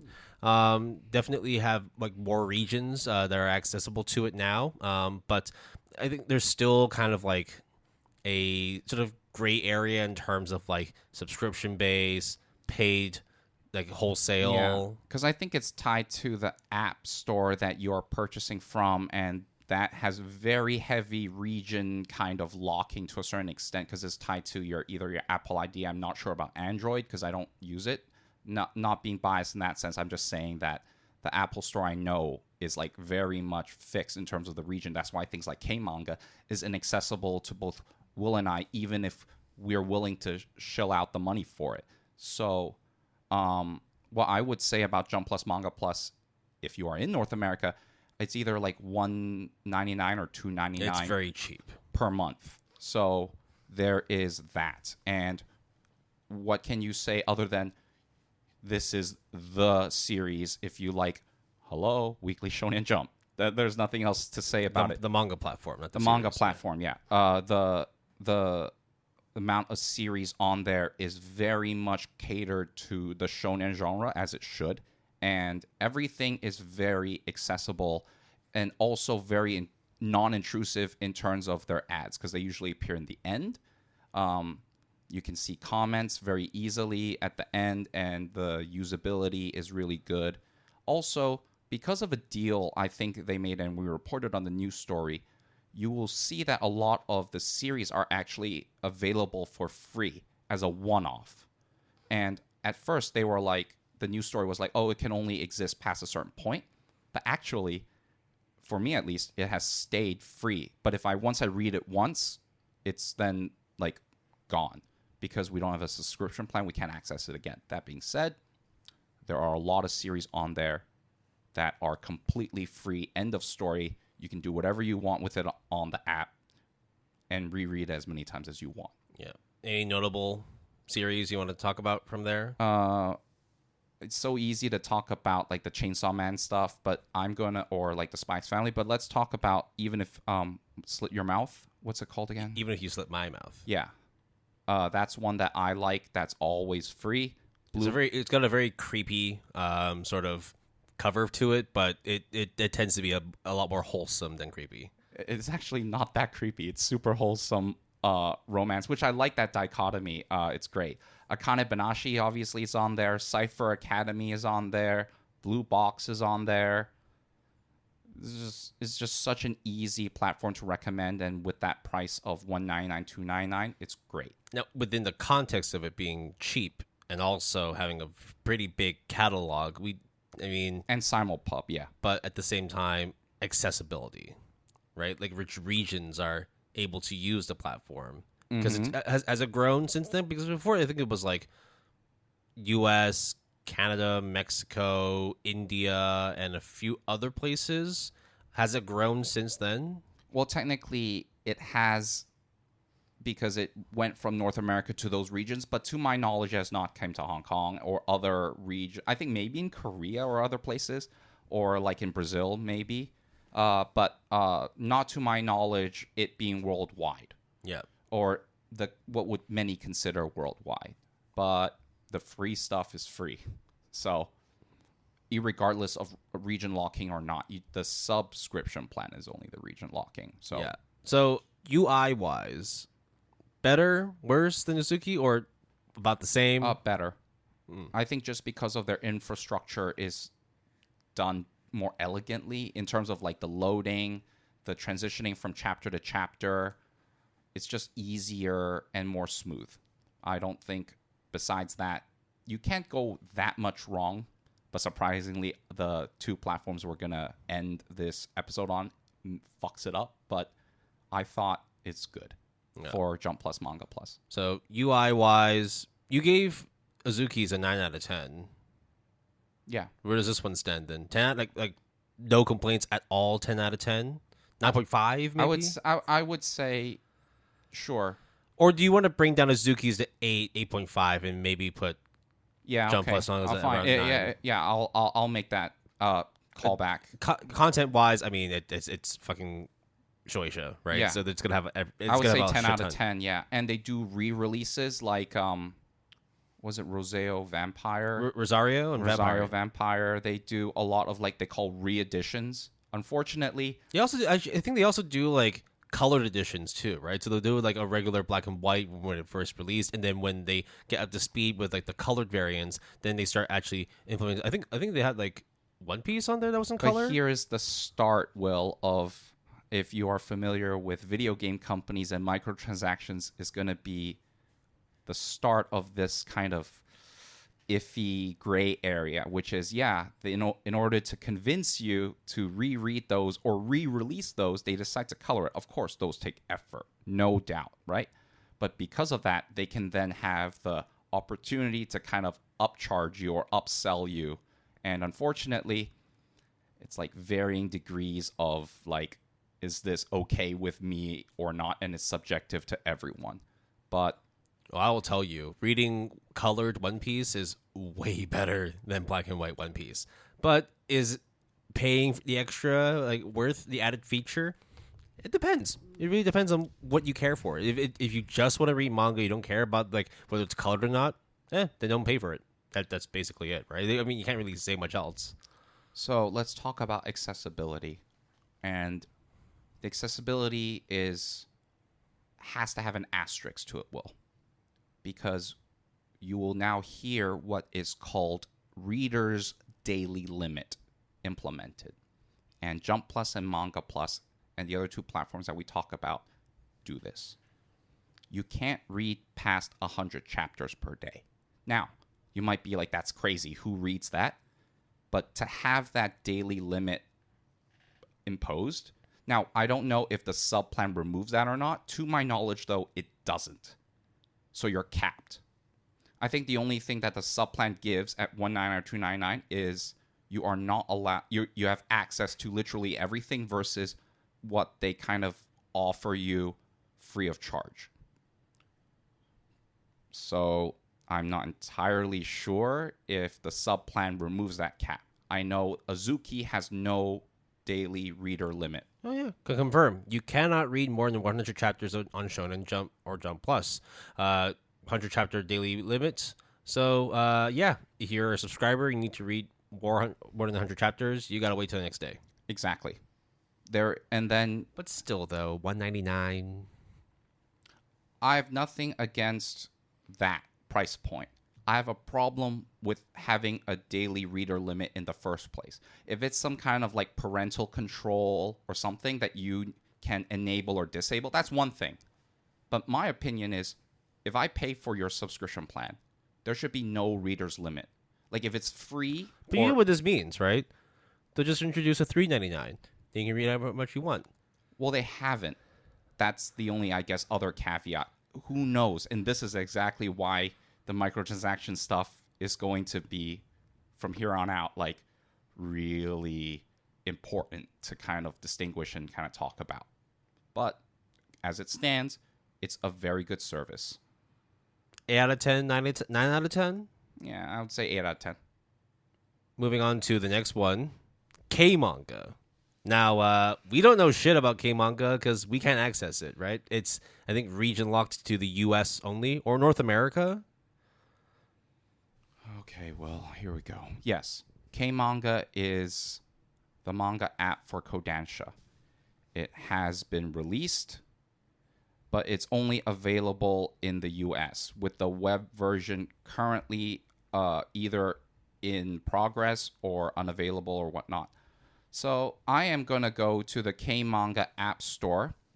The ratings and reviews out of 832 ratings, Will, can you guess the score out of 5?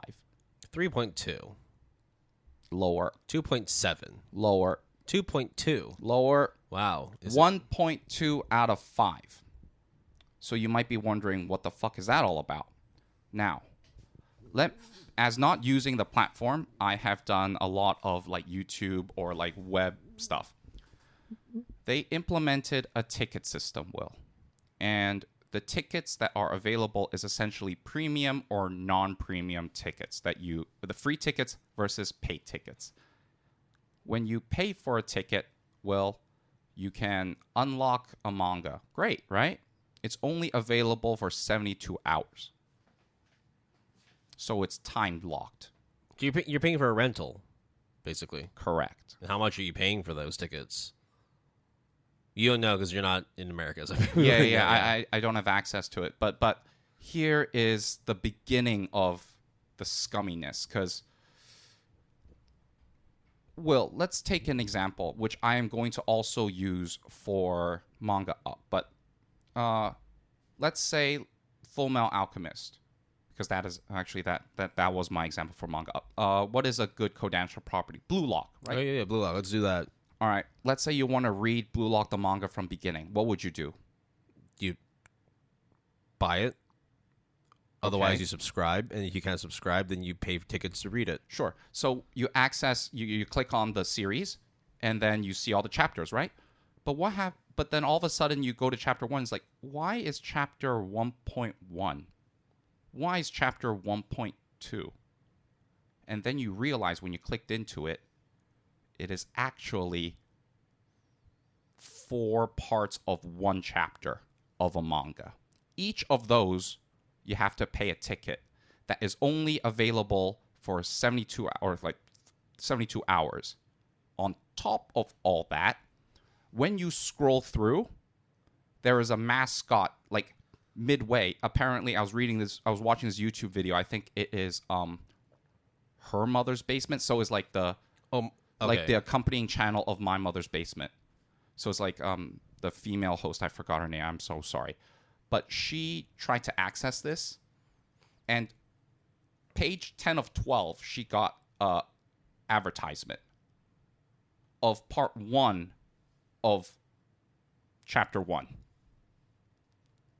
And it's only available for 72 hours.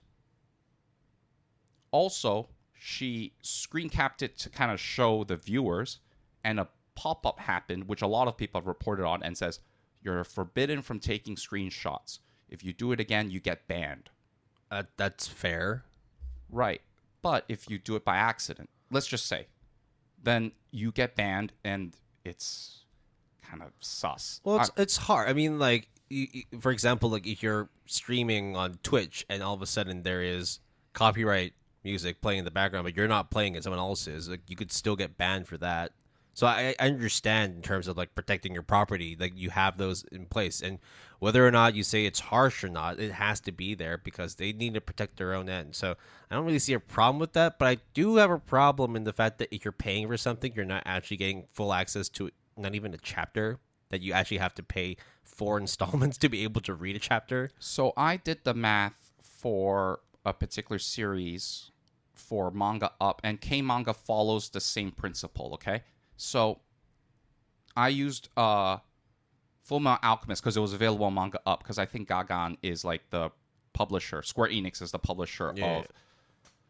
I went to Bookwalker and looked at all the volumes of Full Metal Alchemist, and it amount to maybe like 260 US dollars.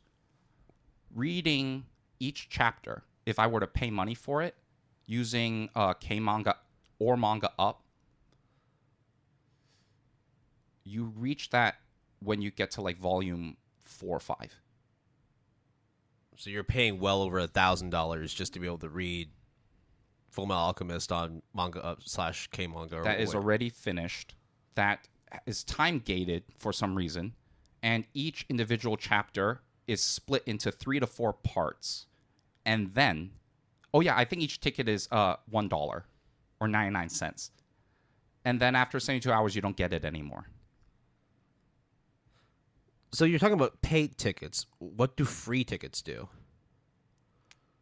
So, free tickets, basically, you lose access to the latest chapters. So they box you out. So wait, so what? So certain chapters can only be obtained through premium tickets or unlocked. Okay. And also you only get like 2 tickets a day or something. They're basically using the webtoon model but making it worse. Oh yeah, and you can't accumulate beyond a certain amount of free tickets. And if you don't log in, then you lose out technically. Also, by the way, paid or not, when you get to not even one part of one chapter, there is an ad from this mascot of K-Manga that's like, hey, maybe you should buy this. You know, buy more tickets, blah, blah, blah. I see this as them just pushing people to buy wholesale. Like, I don't see any reason why this is like going to be sustainable. Like, we've talked about like freemium kind of subscriptions where like, yeah, you can watch stuff and you can get access, but that also means you'll be littered with ads, or you'll be popped up with like, hey, I know you're reading this for free, but why don't you pay for a little price of $9.99 and get full access to everything? Like, it just doesn't make sense for someone to look at K manga and be like, yeah, no, I'm totally down for this. Like, hit me with all the ads and, you know, lock me out if I decide that I don't want to pay for a ticket and I'm only a quarter of the way through chapter 3.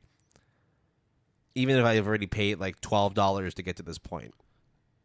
I haven't even told you, Will, that there is a loot crate system within K manga. What? So, as part of like your daily login, believe it or not, or things like that, you get the option of playing gacha games, because you get chests, and inside this chest you potentially will get a number of stuff, and sometimes you get points, and points you can then cash in for tickets and stuff like that. I think like it is what in the video game microtransaction space as currency obfuscation. So it's essentially, because they give you all these weird systems and it's so convoluted, it is to mask, so then you are unaware of how much $1 US is, or 1 cent or 1 point equals how many, because they purposely have you jump through these hoops. Then you have the loot crate issue, which is essentially gotcha elements, and obviously it's very predatory towards a certain point. Then obviously you are time gated from reading, because they're only available for 72 hours. And then you have the premium tickets, so you think, hey, that's pretty good. But then, furthermore, you are losing out if you were to actually go to another platform to either buy it wholesale digitally, or even wholesale physically, or in certain cases, both. And I'm not talking about the most recent Simulpub chapter. I'm talking about things that, like volume 1 of like let's take for example Blue Lock, right? Is insane. And then to have it split each individual chapters into multi mini parts of like 3 or 4, and then within those have an ad where they tell you to buy more stuff. So surprisingly, I guess, to the developers of K-manga, it has been panned universally. K-manga has, as you saw, 1.2 out of 5 out of 800 ratings, which is a very big deal. People made YouTube videos about it. People wrote news articles about it. They have been universally panned, especially after they pulled out their titles from so many different platforms. So everyone thought, oh, they're going to do it great. They also have. I mean, you were pretty excited about that when they were like, it seems like a bad thing, but this just means that Kodansha is just strengthening their own catalog so that when they release the app, like everything is under one roof. And when they announced what is available on K-manga, we were excited at the amount that is available. Yeah, you think it was like 400 titles, 70, like that would be simulpubbed, which is a lot. So it sounds like they were off to a good start, but no, they're just clowning right now, right? This is just a troll for sure. I mean, you're paying $1 a chapter, not even $1 a chapter, but like you're paying that much, and then you also have a gacha system that if you don't use it, you don't accrue enough points, you're not able to access certain chapters. Like that. What the fuck are they doing? They don't have a subscription plan. By the way, what is this? They don't have a subscription plan yet. Okay, so we can't talk about UI because we don't use it, so we'll just scratch that. But offhand, hearing the sub chapters split, and then within those, each part of that chapter have an ad telling you to buy premium currency. To me, yeah, I didn't physically see it on my iPad, but I'm just seeing that person use it. Fuck, that's it's criminal at this point. It's horrendous. So who the hell would be using K-manga? Like, if you really, really wanted to read titles from Kodansha, is K-manga the way to go? I think K-manga is very good for one particular group of people, and that is the competitors, to be like, look how fucked up they are. yo, you should come over here. Yeah, you're paying more wholesale, quote unquote, but is it better than that? And everyone's like, yeah, okay, yeah. The only one who loses is the consumer and Kodansha. I mean, Kodansha is shooting themselves in the foot, so they're. I don't think they lose out. They think they've already just taken the L. Like, god damn. And you have Viz Media, you have Jump Plus, Manga Plus as like predecessors of the space, and you decide to implement this system. But believe it or not, Will, this is only the silver medal of the shithousery of the manga streaming space. All right, moving on to the last one of the four we wanted to talk about today, Manga Up. Now, you've been readying yourself. You were kind of worried on how much you'd rent, and you needed to be reined in after a bit. So, we got time. You got like 20 minutes or so. Now, Manga Up is owned by Square Enix, so it is their main platform. I've read a lot of series on there, and there are some that are available that I think like the Home Garden one that I talked about. Oh, yeah. Last episode, it was on there, and I read it on there. But that is pretty much all the positives that I will say, because here it is, Will. First off, they have a controversy about censorship. You can Google it, look at on Twitter. They have black bar censorships. And you might be like, okay, this is like their more actual 18 plus stuff. I'm like, bro, no. I showed a shot by shot comparison to Will. Tight jeans are apparently out of the question. Cleavage is out of the question. And it's like this really in your face blue box, like World's End harem level, except it is shoddily done. Like, you can have zero background in Photoshop and whatever, and like I can do it. Let me put it that way. You just insert black box and then just like change the orientation. It is extremely ugly looking. On top of the fact that it is, why are you like, if it's like 18 plus, that's one thing, but like cleavage, or like there's like a picture of like a girl with a wet t-shirt with like, I guess, a sports bra underneath on the cover, and it was censored. So there's no like nipples. She wasn't bare chested. What? And it was so weird that to the point that Square Enix had to make a statement and basically retroactively remove all the censorship. So yeah, okay, for the most part, it's like resolved, but that is the beginning of the shithousery. I mean, do you think they're just too careful with how they censor stuff? Well, their excuse was it is due to certain regions being more sensitive. Fair. Which I think is okay. I understand that. But why have to do that for worldwide? Furthermore, here's the other thing, Will. The rating on the app is 17 plus. So it is not 18 plus, but it's like instead of NC-17 or X rated in America movie rating system, it is R rated. So you're telling me that you download this, you pay for it to a certain extent, and then R rated and you still censor it. Not X material. Like, yeah, but then at that point it's like R and A, right? Like there's a difference between actually like being a little risque and showing full frontal. Fair. Then comes, okay, we understand your reasoning of certain regions. Then why just do it for those regions and not all regions? Because it's cheaper and easier. But you already have the boxed out version. Yeah, it's just as cheaper and easier. Why bother like making sure that like, oh, this specific region, make sure you don't do the uncensored stuff, do the censored stuff, and then these ones, who cares about that? I think it's just them being very careful. I don't even think it's the most egregious thing, but no, it's not. I can imagine that like this is just the beginning, right? Yeah, this is the tip of the iceberg, and I think this is the one that is the most understandable, even if you look at it from like a software infrastructure implementation front, because it might take resources and time to, as you say, to customize the regions to a certain extent. But as a user, very few will understand. dude, why is that a big problem? It might be in reality, right? But it's very hard for the average user to really understand the intricacies of that. But that's just the tip of the iceberg.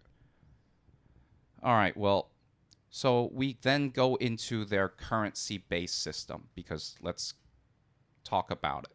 First off, 72-hour time limit per unlock chapter. Okay, we heard that story already. Already there, similar to K-Manga. But even before that, their paid freemium model plan, so no subscription service, first off, is horrendous. You have 3 currencies. You have coins, XP, and let me see. Oh, yeah, up points, they call it. XP and coins. I had to Google what the hell that was because there is no explanation anywhere available on the platform, on the app itself that I used on iPad and on iPhone. All right? So up points is free currency granted per day, 3 times per day. And it's capped. And once you don't get it, it's gone. And I think it's like 240 or something, and you get like 60 each time. Okay, then you have XP. XP is granted as part of when you buy coins or when you do certain events or deals, they grant you XP. And that is also capped at, I think, 10K. The reason why that's relevant is because you can't get what they called advanced chapters, which is the latest 3 chapters using this free XP. You have to unlock them, up points. You have to unlock them either with XP or coins, which, by the way, even if you do, 72-hour time gating. All right, we good so far, Will? Go on. Then they have a limit, reader's limit. Can you guess what it is? I don't know, 50 chapters a day. If you divide that by 6 or 7, you will then get it. I think it's like 6 to 8 chapters. So if you pay, you can only read 8 chapters a day. Mm-hmm. That's not a service at the end. Wait, what? I can't wrap my head around that. If you're paying already, you should. Okay, look, I understand that if, for example, you have 8 a subscription, chapter daily reading limit, and that's including if you pay for shit to read as well, right? Yeah. So that's awful. Wait, that doesn't make any sense. There has to be a reason as to why they did that. It can't just be for them just having a stranglehold on their own material. There's got to be something bigger than that. But whether or not there is an explanation for it, like it's still fucking stupid. It will take you, I guess, a day and a half to finish 1 chapter. Now, let me be frank. When I say chapter, again, because each chapter is split into multiple parts, you might think, oh, is it per part of a chapter? Which the fact that I have to say that sentence is fucking dumb. Or is it 8 of those chapters, so essentially 32 parts? And I got so pissed off with the platform that I didn't even get that far. You didn't pay a single dollar for either this or K-Manga, right? Well, K-Manga I couldn't. Because it's not accessible. I did pay for some coins. For research purposes. Yeah. And what did your research turn up? That it's an awful platform to use and nobody should ever use it? So, first of all, yes. But let's take this factor of, let's put all of what we said out the window and pretend it didn't exist, or even though it did exist. The UI is horrendous. Because, unfortunately, their sorting of series is so shit.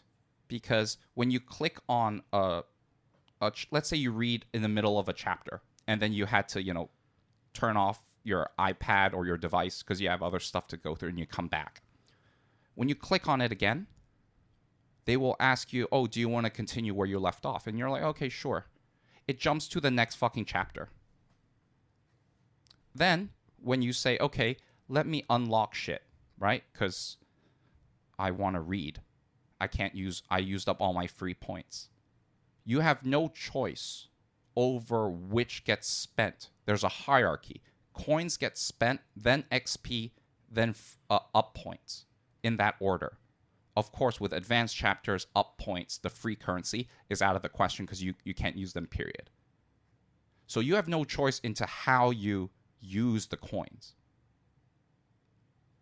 And XP, by the way, is not given to you easily because you can only get it through either buying coins as a bundle and then they give you some XP, or you do like quote unquote quests, or through certain events. So XP by itself is unobtainable in the traditional sense. This just sounds like they're just trying to gamify their platform, and it makes sense. We're talking about Square Enix here, right? Of Final Fantasy fame and all the other JRPGs they've done, but this is not a medium that you want to actually gamify in this particular sense. Like this makes microtransactions look like a very normal, acceptable thing. And look, we can talk on and on about how microtransactions work and all that, but this is taking it to a whole new level in that you are gimping your users in terms of how much they can read, regardless if they pay or not. And even if they do pay, that they are inundated with wall after wall after wall of inaccessibility. You have no choice in terms of how you use the money you spent to use their platform. And on top of that, I don't even know how big their catalog is. Like, okay, Kodansha has its issues for sure, but it still also has one of the largest like manga catalogs you can access, right? So despite all the vitriol that we've already given it, it still has a lot of manga. How does Square Enix compare then? Because I know that they're a decently sized, like big-ish publisher. They have a lot of properties under their name in the manga sphere, but so is all that bullshit worth it? Here is the good news and the bad news, Will. The good news is that their catalog is actually very extensive. Okay? The bad news is you don't want to read any of it.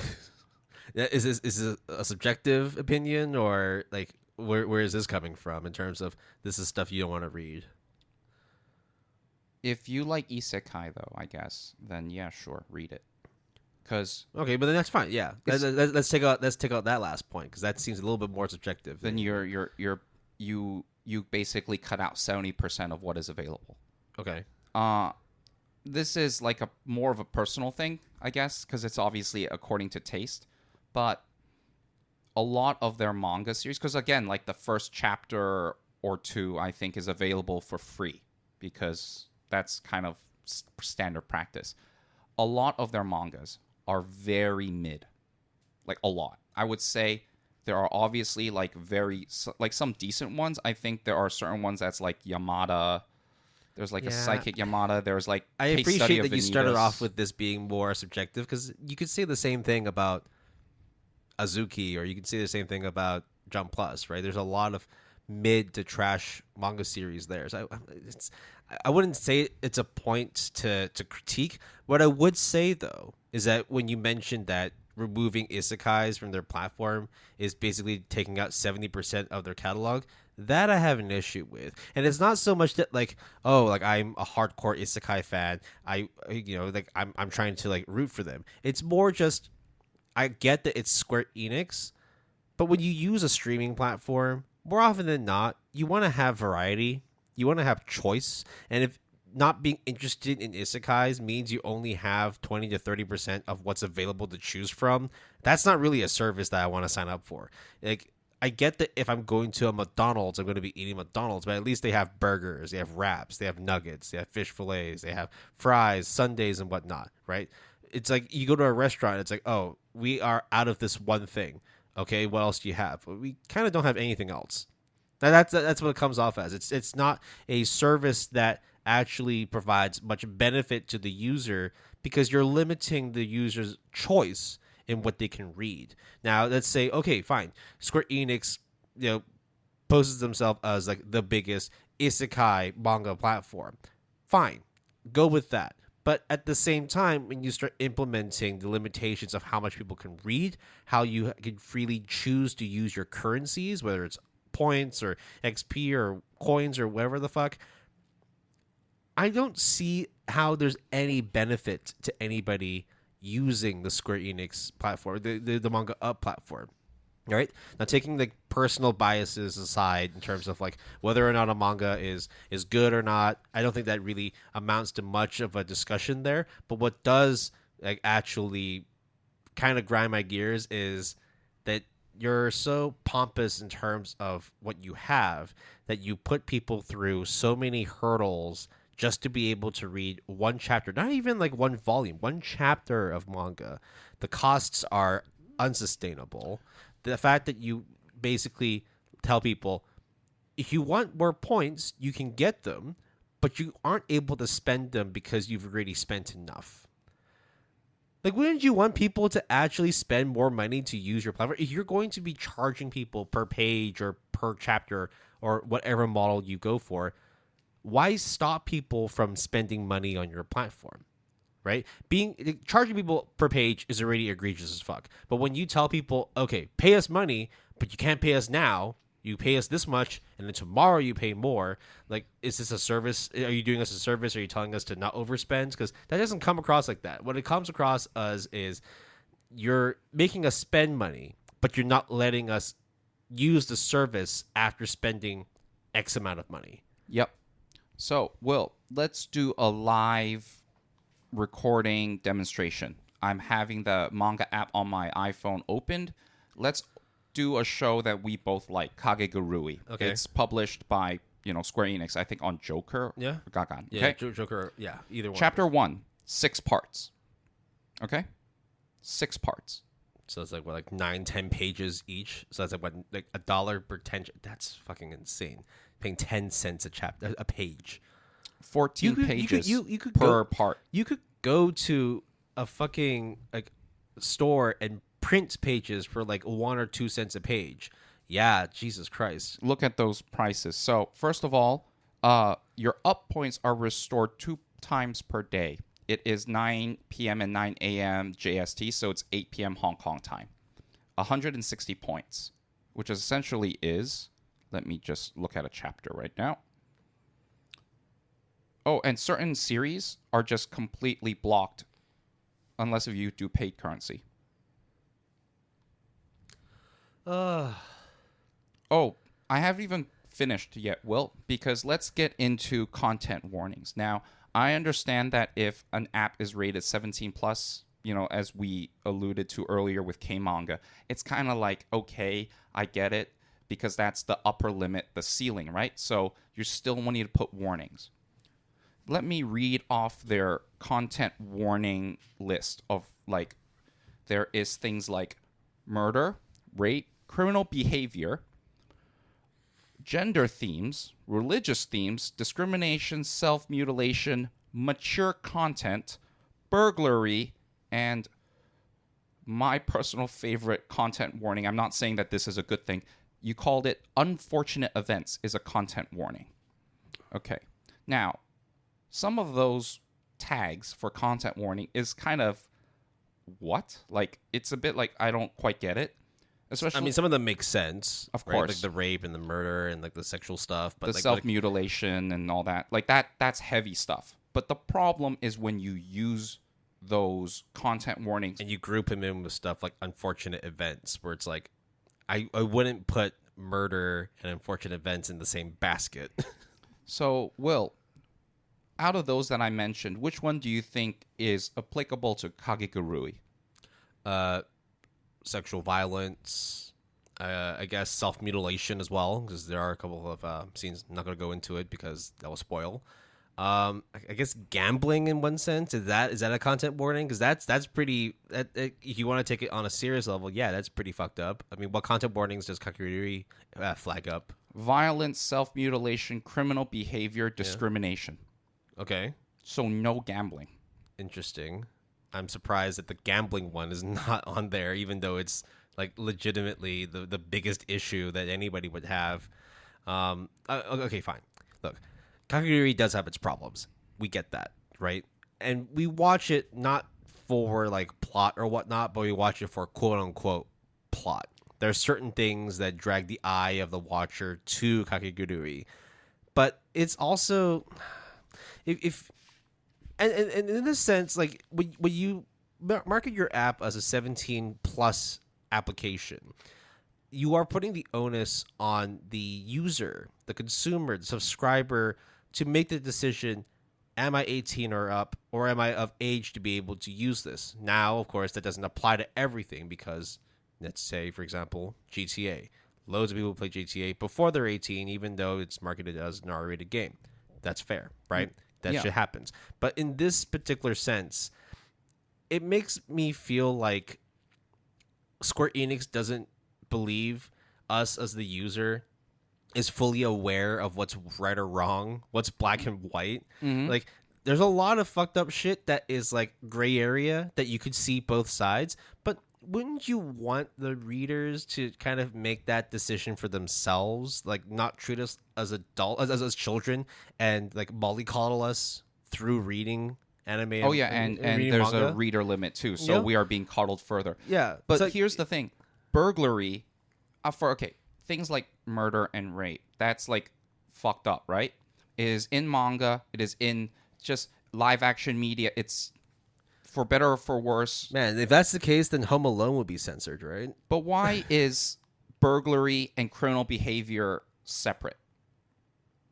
Like the other two that I mentioned, those are like understandable. Well, why there's corporate burglary, right? There's but why is it different than criminal behavior? Because I think for them they have a very specific distinction of criminal behavior in terms of syndicates working towards bad intentions, whereas things that are more on the corporate side, like espionage and shit, like that would be grouped different. Again, like I don't think that's that's not really an issue. Oh no, I understand. It's more of like I want to bring it to light and have us discuss. But I think right? it's more at the same time. It's who are you to make the decision of what's criminal and what's not.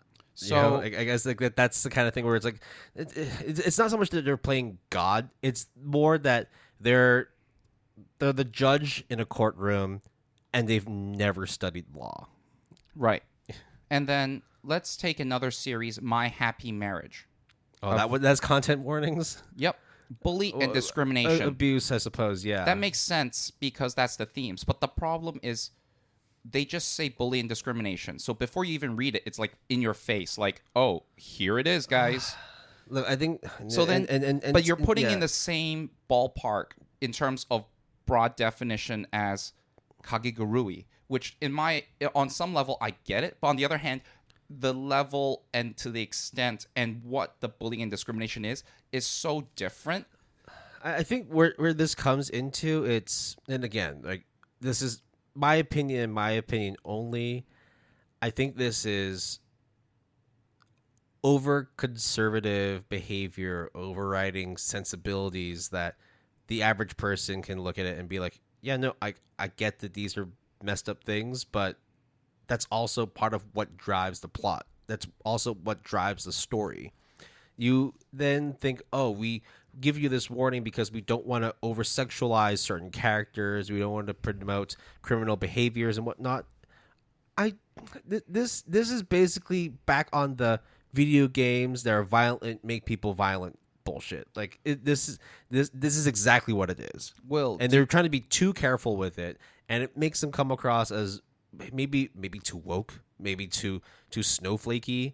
I understand that maybe you want to just put these out so they cover their asses from a legal perspective, but again, right? Like we don't look at it and be like, oh, I'm going to glorify like criminal behavior because I'm reading a manga that's focused on a criminal organization. Will, let's take another example here. Horimiya. That has a content warning? Unfortunately, or fortunately, it does not. But don't you think bullying for Miyamura is a big deal for him? Well, I don't know. I never really read Horimiya. This is for you. No, but you watched the I watched series. one episode. Oh, okay. So, like, my issue is, on one hand, it basically it is diluting the word because it kind of applies in certain cases, but it doesn't. There is no clear rule in terms of what is considered. Well, that's what I mean. I know. This is legitimately a uneducated judge going in and just basing things off of how they feel about a series. Right. Understandably, like, okay, the level of bullying and abuse in Horimiya might not be the same level as seen in My Happy Marriage, but who's to decide which one is more severe and what's not? Yeah. Should you not, if you're going to group one thing in one basket, should they not all fall under one basket? Why does one get a pass and one doesn't? Yeah, it is very much the way that I would describe it is like saying that two, show A and show B, or manga A and manga B have a violent content warning, but one show is like the equivalent of like Saw or like Tokyo Ghoul or like Goblin Slayer, and then B, manga series B, only is Blood on the Trail and has only one scene, one panel that has like someone punching someone as like a climactic scene, and there's just blood dripping from the fist. But both, I know these two examples are very extreme, but is to illustrate the point of they both fit under the same umbrella, and that's both a appropriate and inappropriate thing at the same time.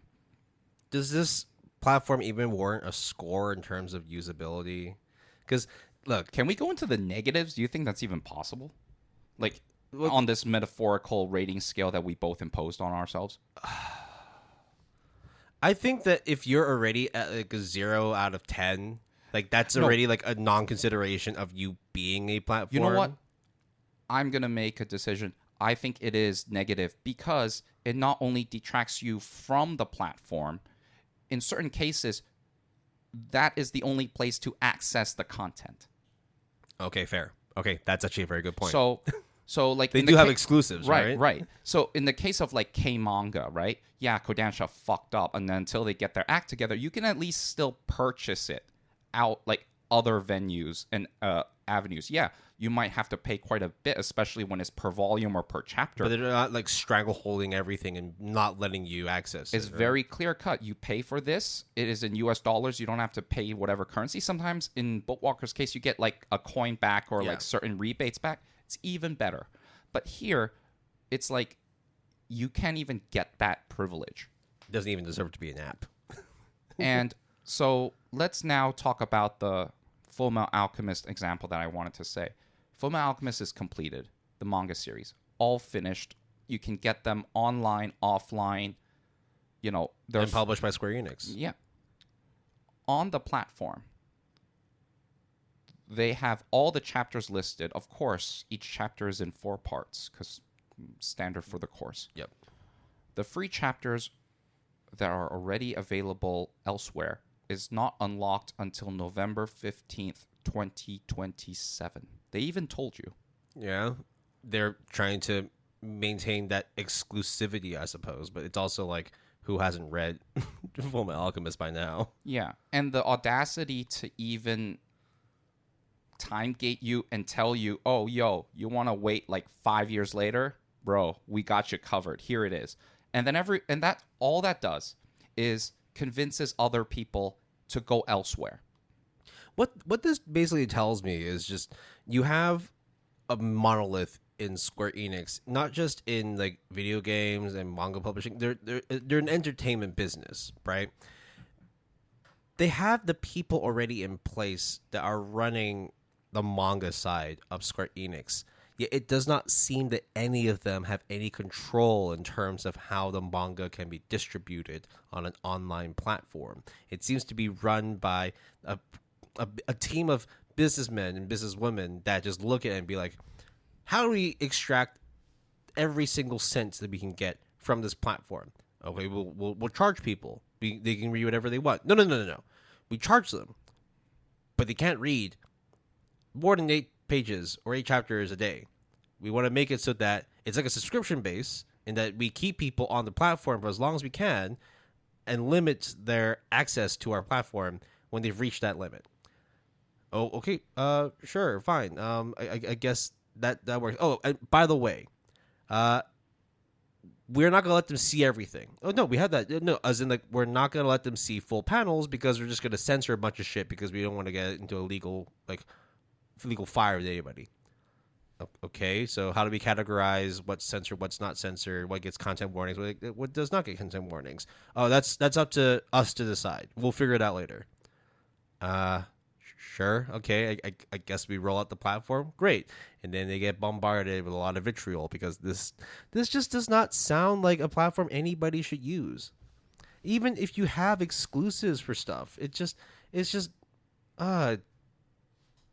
why? So you see this cover art, right, Will? For the first chapter, right? Yeah. The 2-page spread. So they censored the knee. Because it's showing skin. All right? And then it turns out but that... never mind the elbow and all that, right?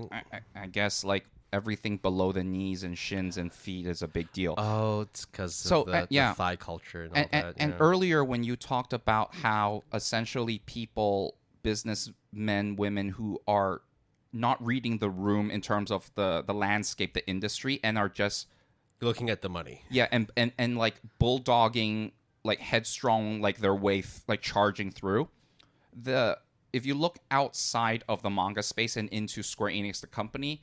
recently, they have been very NFT focused. There is, I think, the president of Square Enix was talking about that. So it's very much, and this is like amidst like all of the NFTs going through a lot of controversies and scams and just negative reputation, and then them doubling down and not reading the room and expecting a certain amount of reception.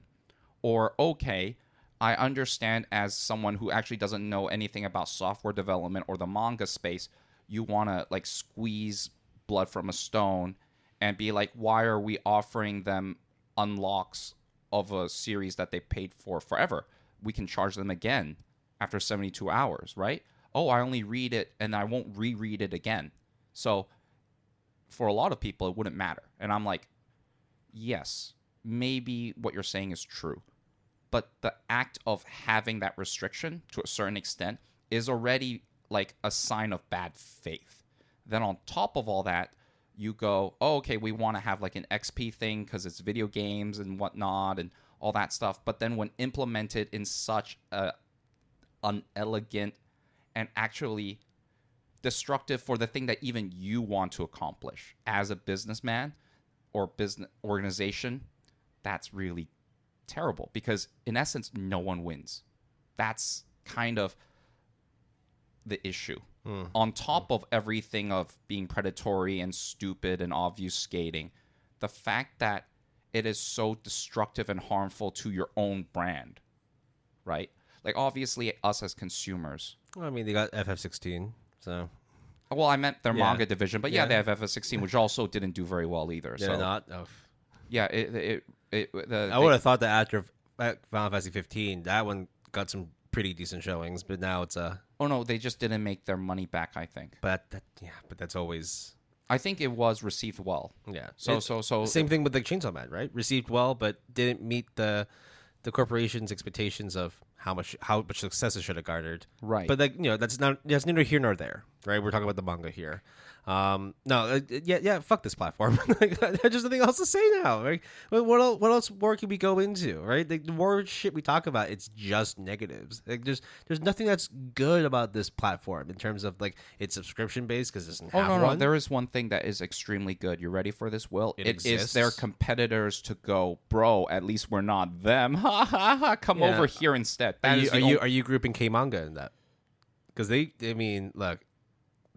have fucked up too. I would say K manga. If K manga is 0 out of 10, then it's Square like Enix it's is like manga the up. obese guy laughing at the morbidly obese guy. Both are not okay. By the way, we're not fat shaming. We're not fat shaming, but it is very much like that. We're like, oh, at least I am not like that person, or I'm not like that app or that thing.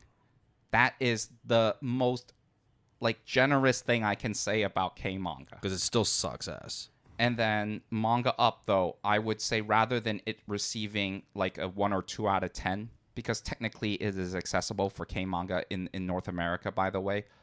But Manga Up, even though it's accessible worldwide, I would say is actually gives a negative score because it actually hurts it not only itself, its consumers, and it propels people to go elsewhere to get. It puts money in your competitor's pocket. Right. So let's just not talk about K-Manga or Manga Up. If you were to go between the two platforms that we actually said nice things about, right? Azuki and Jump Plus / Manga Plus, which would you go with?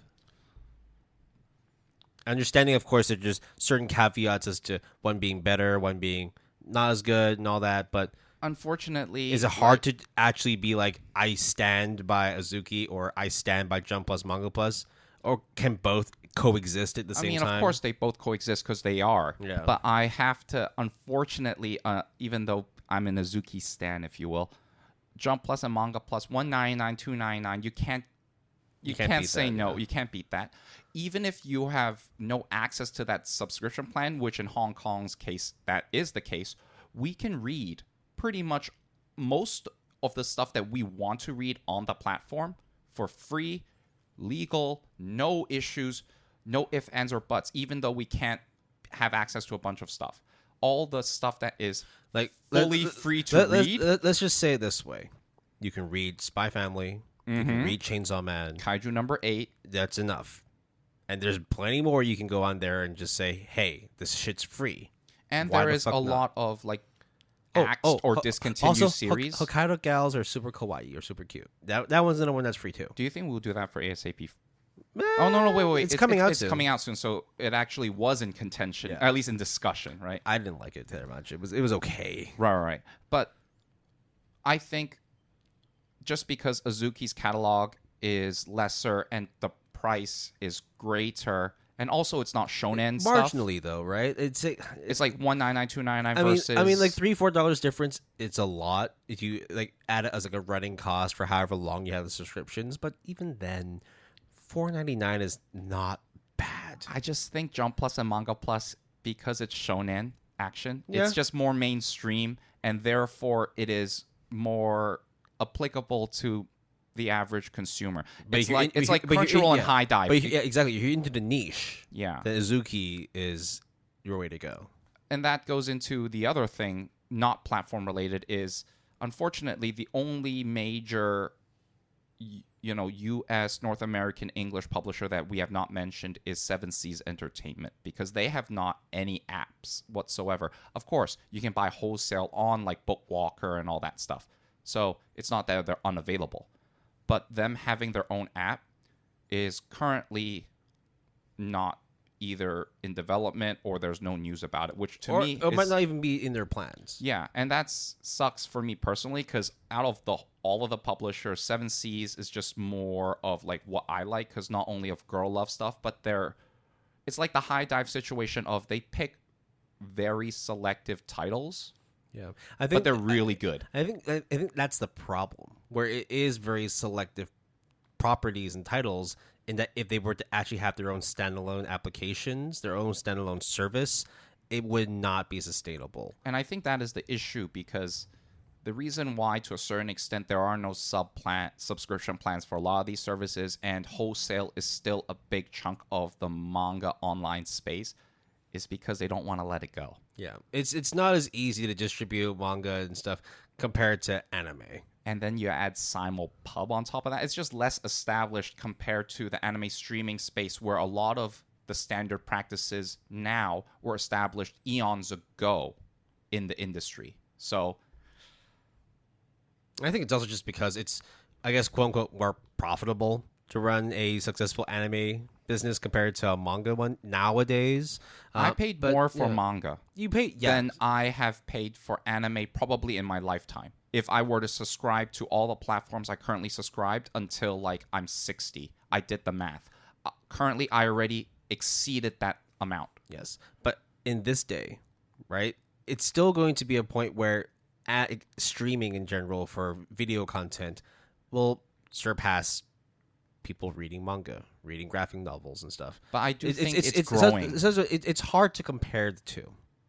is what I'll say. You can't say that like manga and anime will be toe to toe together forever because we legitimately do not know the trajectory of manga. We thought that once print died, it was going to suffer, and then there would be a detriment to the anime industry. But without manga, there really isn't a whole lot of anime, so manga has to survive somehow. And thank God that we have online platforms that allow for people to be able to purchase or stream/read their beloved content. I think the light at the end of the tunnel, and I'll end it. I'll end this thought on this episode with this is. I think let's say 8 years ago, we said the same thing about online manga than we did with DVD box sets. Okay, that's physical, and then online manga is digital, right? But think about it like this: we talked about DVD box sets like we talked about online manga versus subscription plans back then, and then now it has become a more widely accepted or a standard business practice. So yes, I have already far exceeded the cost that I invested into the anime streaming sphere, no doubt already. However, I am very confident given the trajectory, and especially with the appearance and, with Azuki, Jump Plus, Manga Plus, and with those series being like Chainsaw Man Part 2, things like Spy X Family, Kaiju number 8, being like born from the online manga platform, I guess 5 to 8 years from now, all of what we're saying today is going to be ironed out. I'm very confident. And we will have subscriptions to manga platforms way easily done and implemented, similar to how we pay for anime streaming services nowadays. Or we just wait for manga to completely die out and anime studios have to go fully original. That would be a nightmare if that were to happen. So if you can't have physical, you can't have digital, what would be the other third way? Manga would just die out. No, bro. You ready for this? It is VR manga. But then that's still digital. You put on that's still digital. Shit, you're right. Okay, let's think of the third. You're going to have to think of it while I go into our it would legitimately be the fucking Elon Musk thing where you just insert a chip into your brain and they just. But isn't that digital? Radio frequency, because they'll just broadcast it straight to your brain, like psychic waves, sound waves. Then we'll be fully under the X model. We'll be if Elon bought out Kodansha or something like that. So we're gonna wave goodbye to the subject matter of online manga platforms for now. And we are going to wave in our housekeeping. You can always reach us through our email, gapalette@gmail.com. That's GAPALETTE, all lowercase, all one word, using the handle @PaletteGood on X, formerly Twitter. That's capital P and capital G, all one word. I almost stopped myself there. Or through our JP Discord server using the invite link in the show descriptions. We have a website. We encourage you to check it out, www.goodanimepalette.com, all lowercase, all one word. Music credits for this episode. Our intro music is Never or Right Now by ELFL. Our break music is Not Gonna Wake Up, the instrumental version by Mindme. And our outro music is Like the Ocean by The Big Letdown. You can always support the music artists that we feature by listening to them on Spotify, Apple Music, or other various music listening platforms. And a royalty-free music was provided by Epidemic Sound. If you're interested, you can always sign up using the referral link that is in the show description. Terms and conditions apply. I did not imagine how terrible the manga streaming platform is. I mean, there's several days ago I teased you, right? There are a few bastions of light within this dark world of manga streaming, manga online, or whatever you want to call it. But yeah. I surely hope that your prediction of in the next 5 years things get ironed out actually does come to fruition, because there's no way that people are going to be looking at the K manga or manga up model and be like, yeah, no, this is totally acceptable. I'm fine throwing my money into a fire.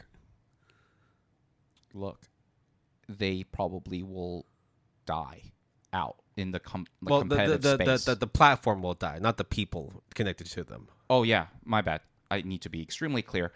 I mean, if K manga or manga if their services were to just seed, like just no longer exist. Yeah, consumers are going to do what consumer does and consume where it is the most advantageous for them, whether it is price point, accessibility, UI, all of that, right? And it's very clear Manga Up does not do pretty much any of that. Yeah, that's about it. No final thoughts on my side. Should I wrap this up then? Go read some good old manga. Wrapping it up.